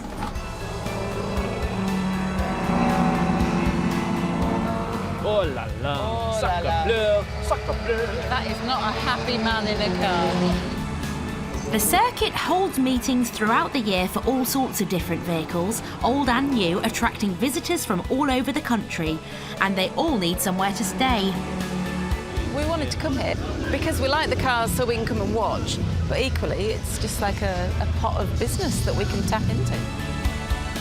With 300,000 visitors each year, it's a potentially lucrative market, so the Wattersons have decided to pay to advertise their holiday home on the circuit website. Yeah, I really hope to get some more business from here. We drove past one, I think it was truck racing, which was on a couple of months ago, and the place was chocker. Hello! You okay? The VIP passes allow Richard and Lindsay to take a behind-the-scenes look at the guests' race cars. It's also a chance to get some feedback on the gîte. Yeah, it was difficult to find it.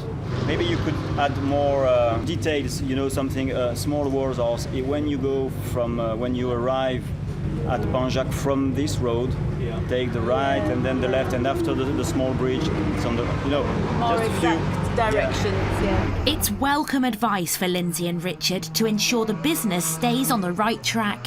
I mean, these guys have been fantastic. I mean, they're going to keep us as their best kept secret, so nobody else can book for the time that they want to come for this historic weekend. So hopefully, before they go, we'll get a penciled in booking for next year, and I'm perfectly happy with that. Really happy with that. Today's visit isn't all work, though, and Lindsay is keen to enjoy the full motorsport experience.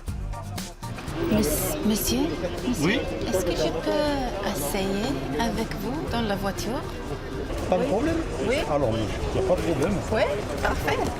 Mission accomplished. Yeah, I'm so jealous. I can't believe she's doing that. Wow. He's not coming back, is he?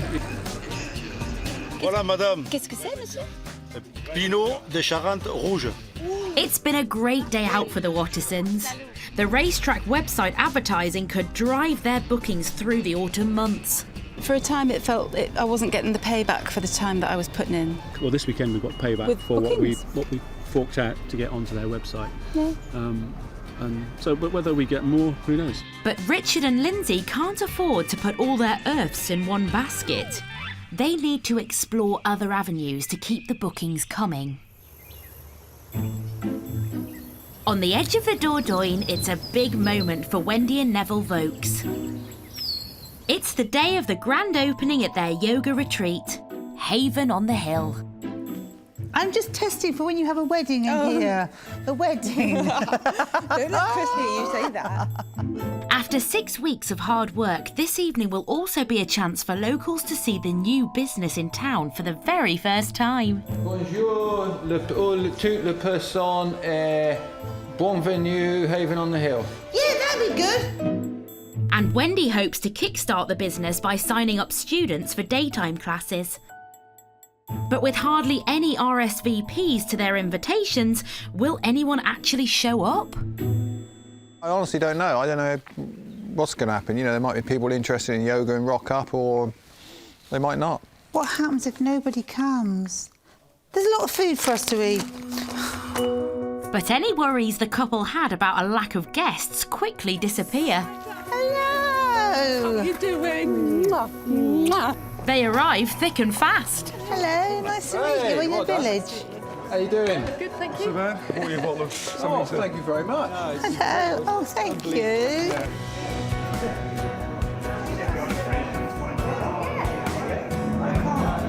And the yoga studio is soon teeming with people. Lovely to see you all here today, and I'd just like you all to charge your glasses and drink a toast to Haven on the Hill.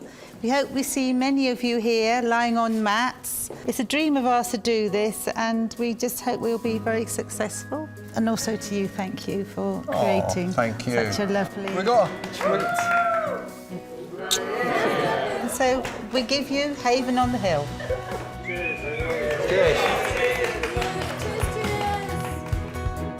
Not only is it turning out to be a great occasion, but Wendy is also getting lots of interest in her daytime yoga classes. Yes, I'm coming to make a yoga with you. Yeah. It's a good place Yeah. and a very good idea. Do you do yoga? I used to. Do you want to do some more? Well, maybe. I've got some classes if you want to find out about some. Do you want to put your name down? I'd love to, yeah. I was looking for, a place to take yoga classes, and I couldn't find anywhere. It's only 20 minutes away from where we live, so that'd be lovely. But there's not just the yoga studios opening to celebrate today.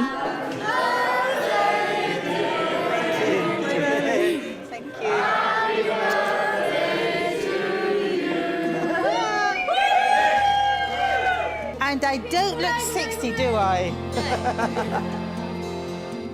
After the initial wobble, the night has successfully launched the business.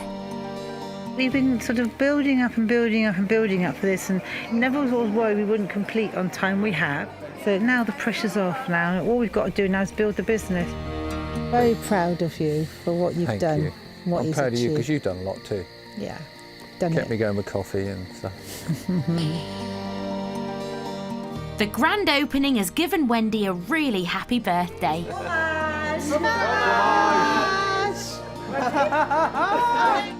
But they need to convert the interest into bookings for the yoga session. Only then will the business truly be up and running.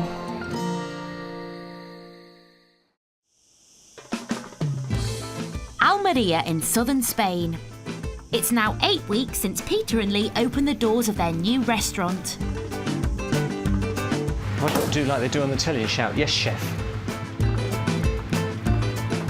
After a heated debate over the new menu, Lee's been reflecting.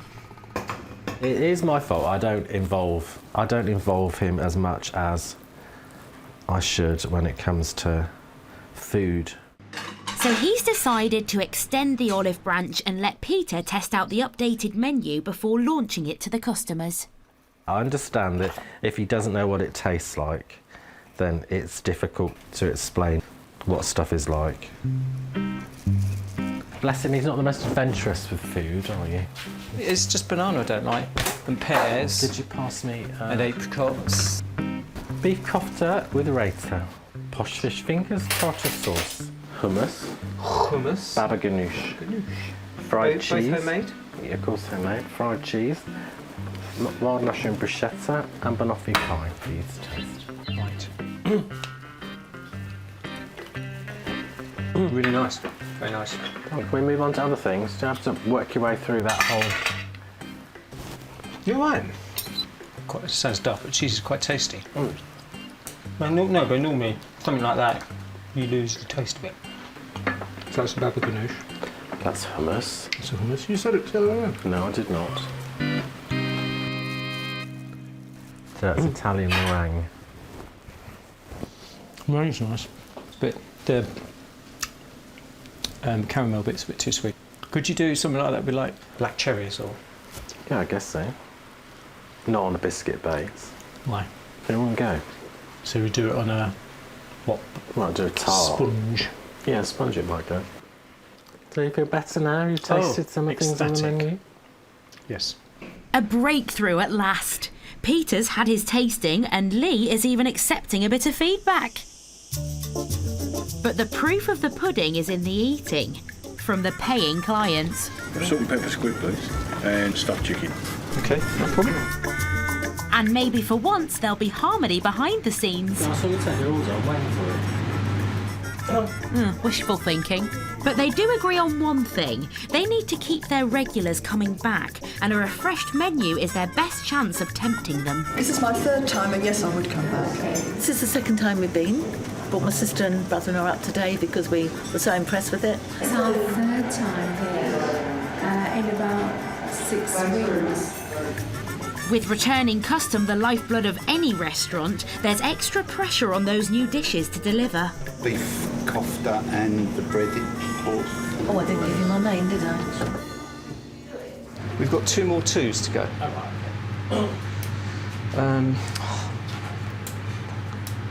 Right, there you go. At least Peter's confident he knows the new menu inside out after his tasting session. Are these the posh fish fingers? They are. What makes them posh? Because they're actually pieces of fillet of fish, not like you get with a normal fish finger. One of them is a different type of fish. So like a surprise. So, yeah, so you find out which one. Spoken like a pro. He's getting the hang of this. There we go. Okay. Thanks. I had the salt and pepper squid, which was very, very nice. Aubergine, sweet potato and walnut casserole. This is our first time to the restaurant, and yes, we certainly would come again. And the compliments just keep coming. For my starter, I had baba ganoush and hummus with warm pita breads. Very nice. The service was second to none. Enjoyed it very much, and I'll certainly be telling everybody about it. So despite Peter's initial concerns, Lee's menu has been a resounding success.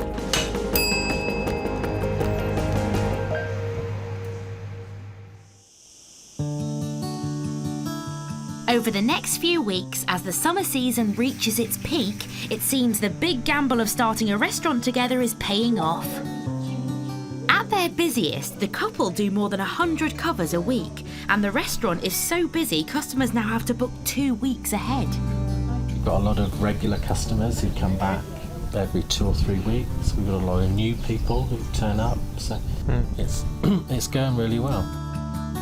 The restaurant is definitely here to stay, so they're making fresh plans for next season. Now we've got the restaurant, we're getting more groups and like people talking about doing retreats and things like that. So we've been way beyond successful than we could ever have thought of. After a profitable summer and with their eyes already on the next season, they can't imagine ever giving up their new life in the sun. We live in a lovely part of the world. We have a business which enables us to live here. I don't even think about living in England anymore. This to us now is like England, except it's hot. This is standard now, isn't it?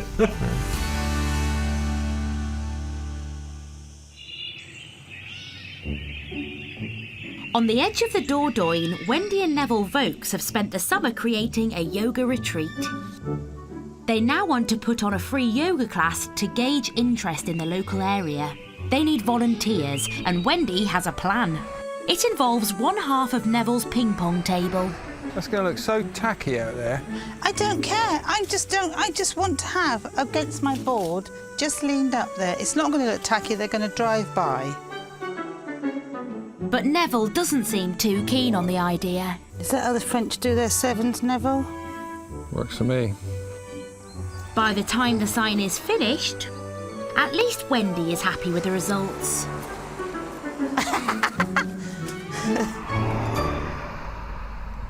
that's worked quite well. Neville, that took 10 minutes to do. What are you moaning at? Wendy's determined to get these classes up and running and pops down to the nearby town of Aimé to drum up some business. My French isn't that good, so I'm going to listen to if it's English, and then I will just say hi. Have you got a few minutes to spare? Setting up this yoga retreat, just trying to get a bit of interest in day classes. Fortunately for Wendy, Aimé has a sizable expat community, so there are plenty of English speakers around. Hi, can I say, are you English? Yeah. Are you living here, or are you just here on holiday? We're half and half. Well, can you spare a couple of minutes of my time? I'm setting up a yoga retreat not far from here. Is it something you might be interested in coming to day classes? No. No, okay, that's okay. All right. Enjoy your day. Despite the knock, Wendy isn't about to give up. My name's Wendy. I'm setting up a yoga retreat not far from here at Lallandus. So I'm just trying to do a bit of research whether day classes would be of an interest to people here. Would you be interested if I took your details? Yes, no problem at all. And then I can email you. French and English? Yes. Good. Yes. Yeah, yeah, no, it's open to everybody. Yeah. Sounds lovely. Soon her database of interested people starts to look a lot healthier. Do you regularly do yoga? I wouldn't like to say regularly, but we're thinking of getting back into it. Yeah, because it'd be tailored for people that are just getting back into it or people that have been doing it for years. I'll drop you an email. Is that okay? Okay, thank you. Okay, thank you very much then. Nice to meet you. Bye-bye. By the end of the afternoon, Wendy is confident she has enough interest to launch her first yoga class. I didn't do it before because I didn't know how long Neville would take to do the studio, and I can see now, round about October, we'll start doing classes.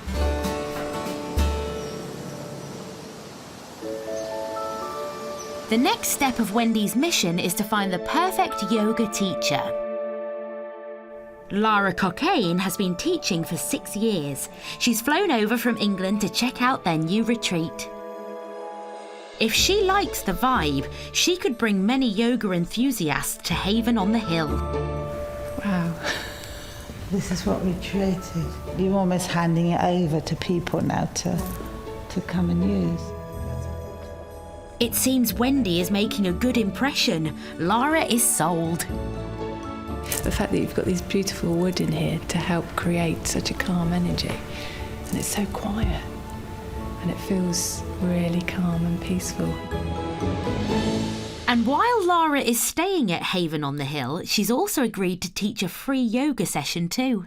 It's a space now that needs to be shared, isn't it? Yeah. And what a space to be able to share though, isn't it? It's beautiful. You would be happy doing yoga down there? Oh gosh, yeah.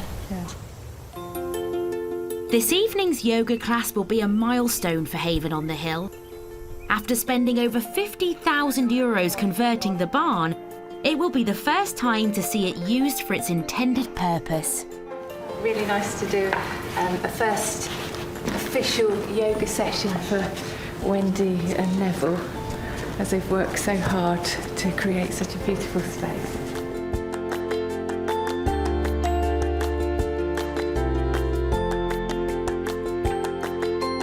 Yes, I think it was a successful evening.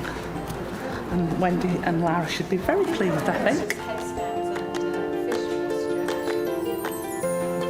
It's like one of the best things that could have happened, that we've got a yoga retreat and yoga classes about 10 minutes walk from where we live.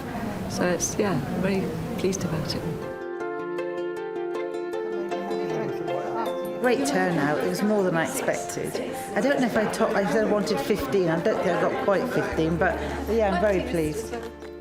The yoga class has been a resounding success, but she wasn't charging her customers. Her next event is a fundraiser, and there'll be a fee. It'll give Wendy an idea if the business has a future. In the Midi-Pyrénées in southern France, Lindsay and Richard Watterson are enjoying the success of their first season as gîte hosts and as newlyweds. Honeymooners, yeah. Still haven't had a honeymoon. Still haven't had a honeymoon. So that'll be next year probably. Really? Don't know. Some point. Get some bookings in and then we can go on honeymoon. Yeah. This autumn, they've also attracted their first bed and breakfast customers, but they can't rest on their laurels. So they're looking to market their property through a high-end travel agent. And we'll just keep putting ourselves out there. So hopefully, I'm going to send some photos off to another high-end travel company, because I believe that's where it belongs, and see what response we can get, see if we can get inspected. The agents handpick quirky properties to market on their website, and after seeing photos of the gîte, they've expressed an interest. Today they're coming for a closer look.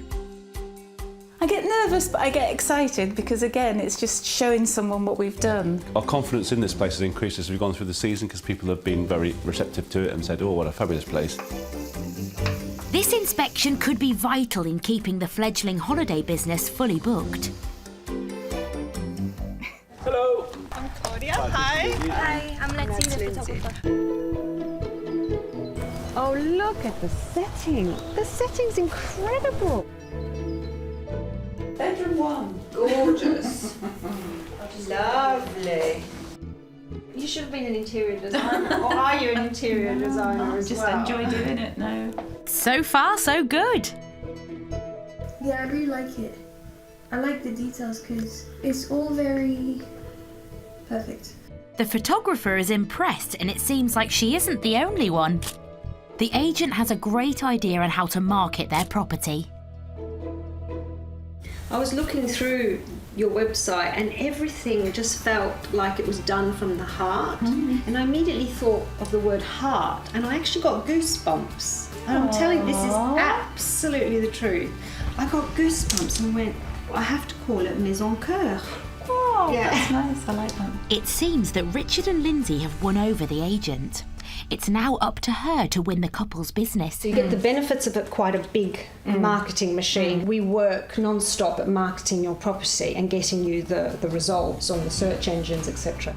So I think we can prove to you what we can do, and you'll see the results. You'll definitely see the results. And so perhaps in a few months' time we'll be having a different type of conversation. With such a convincing sales pitch, Lindsay and Richard are now very interested in being added to the website. The house is lovely. The first thing you sense in the house is that it's been really made with love and personal care and attention, and the lovely, genuine sort of nature of Lindsay. And often in this job, it is just about feeling if the property's right or not. It sounds like a good move, but with the company charging a commission on their bookings. Thank you so much for coming. Thank you. Really. Richard and Lindsay have a big decision on their hands. If we were to find out that they kept pumping us bookings, every month we get a booking, we're quite happy with that, wouldn't we? So it would take our job out of the equation. We'd just sit back, get the bookings, take the money. Happy days. 2 weeks after the visit, Richard and Lindsay have decided to take the plunge, and the newly named Maison Coeur is already live on its website. Just looking at it there, I get a bit of a shiver. Maison Coeur, lovingly restored. We know about that. The property's been completely restored and brought back to life by a warm and determined couple who fell in love and decided to create a brand new life in their favourite part of the world. There you go. I wonder who they are then. Combination of highly creative and inspiring woman.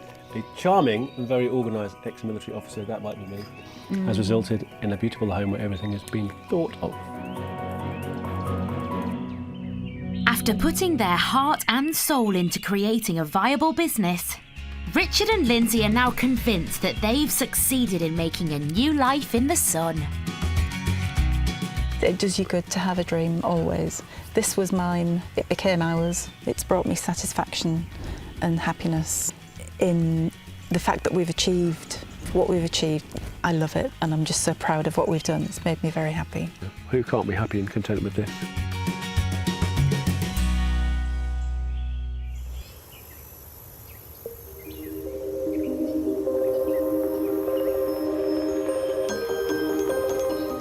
Wendy and Neville Vokes have spent the summer turning their new home near the Dordogne into a yoga retreat.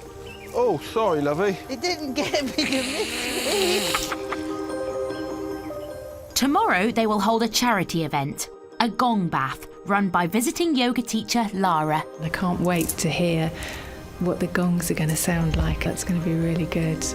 In a gong bath, people lie on the floor as the gong sounds wash over them.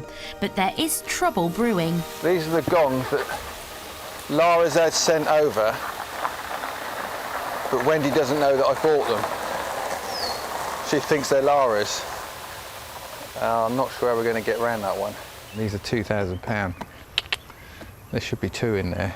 I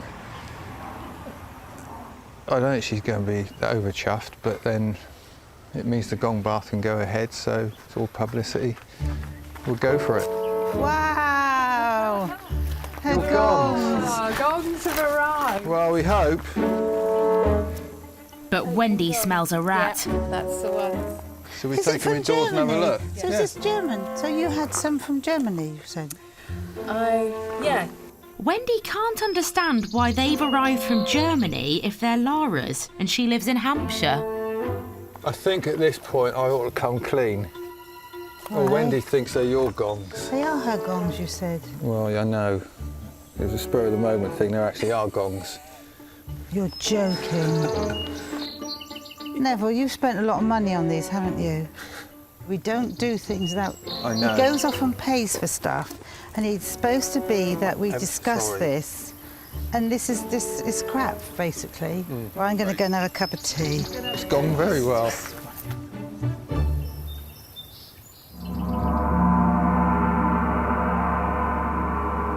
Happily, the next day, the ding-dong over the gongs is forgotten. And Wendy gets some quick tuition from Lara before the customers arrive. Sounds quite nice, doesn't it? It's working Some people with say me, it's isn't like it? dolphins or whale sounds. It's Yeah. that sort of thing. I quite like it.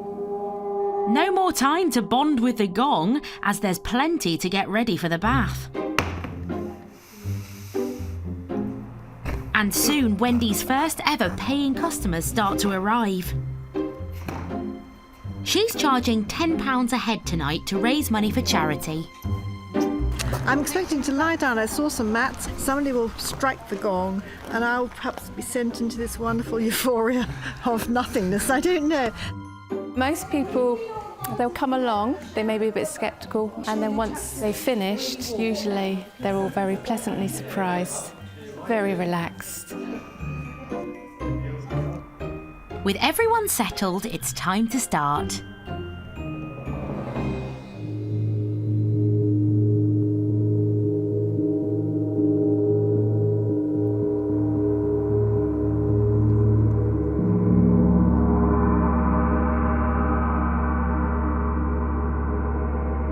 The effect of the gongs on everybody is different. You sort of go into a sleep, but you can still hear it going on. You know, it's not like a sleep and then you dream in it. You're unconscious, but it's still there. At the end of the session, reaction seems to be unanimously positive. Very relaxing, actually. Very nice, especially after the, hard-working day. It was very nice to kind of lay down and not to think about anything, listening to interesting music.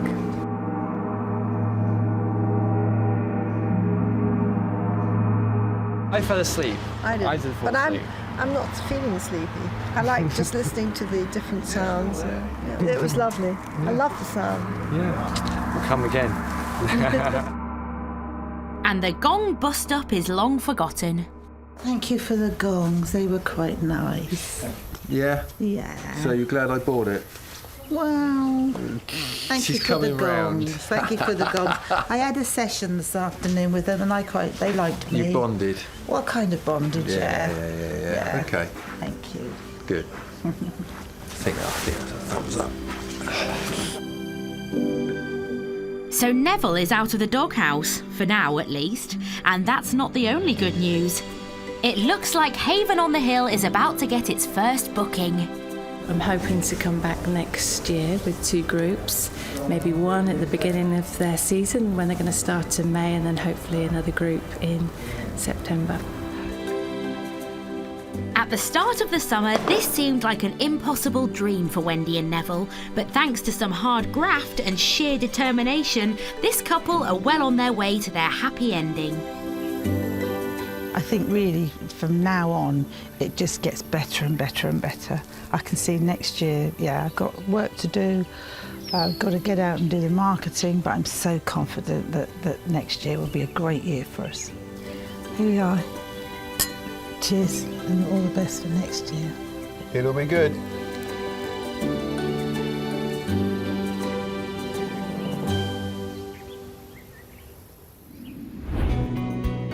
In Almeria, Peter and Lee's restaurant has a steady flow of customers. Over winter, their monthly Sunday roasts are fully booked. Next season, they're planning to extend the kitchen to feed even more customers. Richard and Lindsay's holiday home is almost booked up for the peak season. They also have more B&B bookings through the winter. Now they're established, Lindsay is continuing the business she started in the UK, hand-making funky walking sticks. Haven on the Hill now hosts weekly yoga classes, and Wendy is keeping Neville busy doing up their house and gîte in time for their first retreat, booked for the spring. Next time, a British charter boat sets sail in southern Spain. But with stiff competition, will this business survive? This has got to produce enough money to grow the business and we get more boats. And feed us. Yeah, we don't even think about it not working. 2 expats celebrate their successful first year in Spain. It took me years to get her to move. And then she said to me the other day, we should have done this years ago. As new family members move over. Hola, welcome to Spain. And an ambitious B&B renovation project. This is what I do all day, every day. So I get up in the morning, I'm enthused, and I get on with it. And it's amazing how much you can do in a day. But with no building experience, will this expat couple last the course? Things are going far too smoothly, so something's going to go drastically wrong, I have no doubt, soon.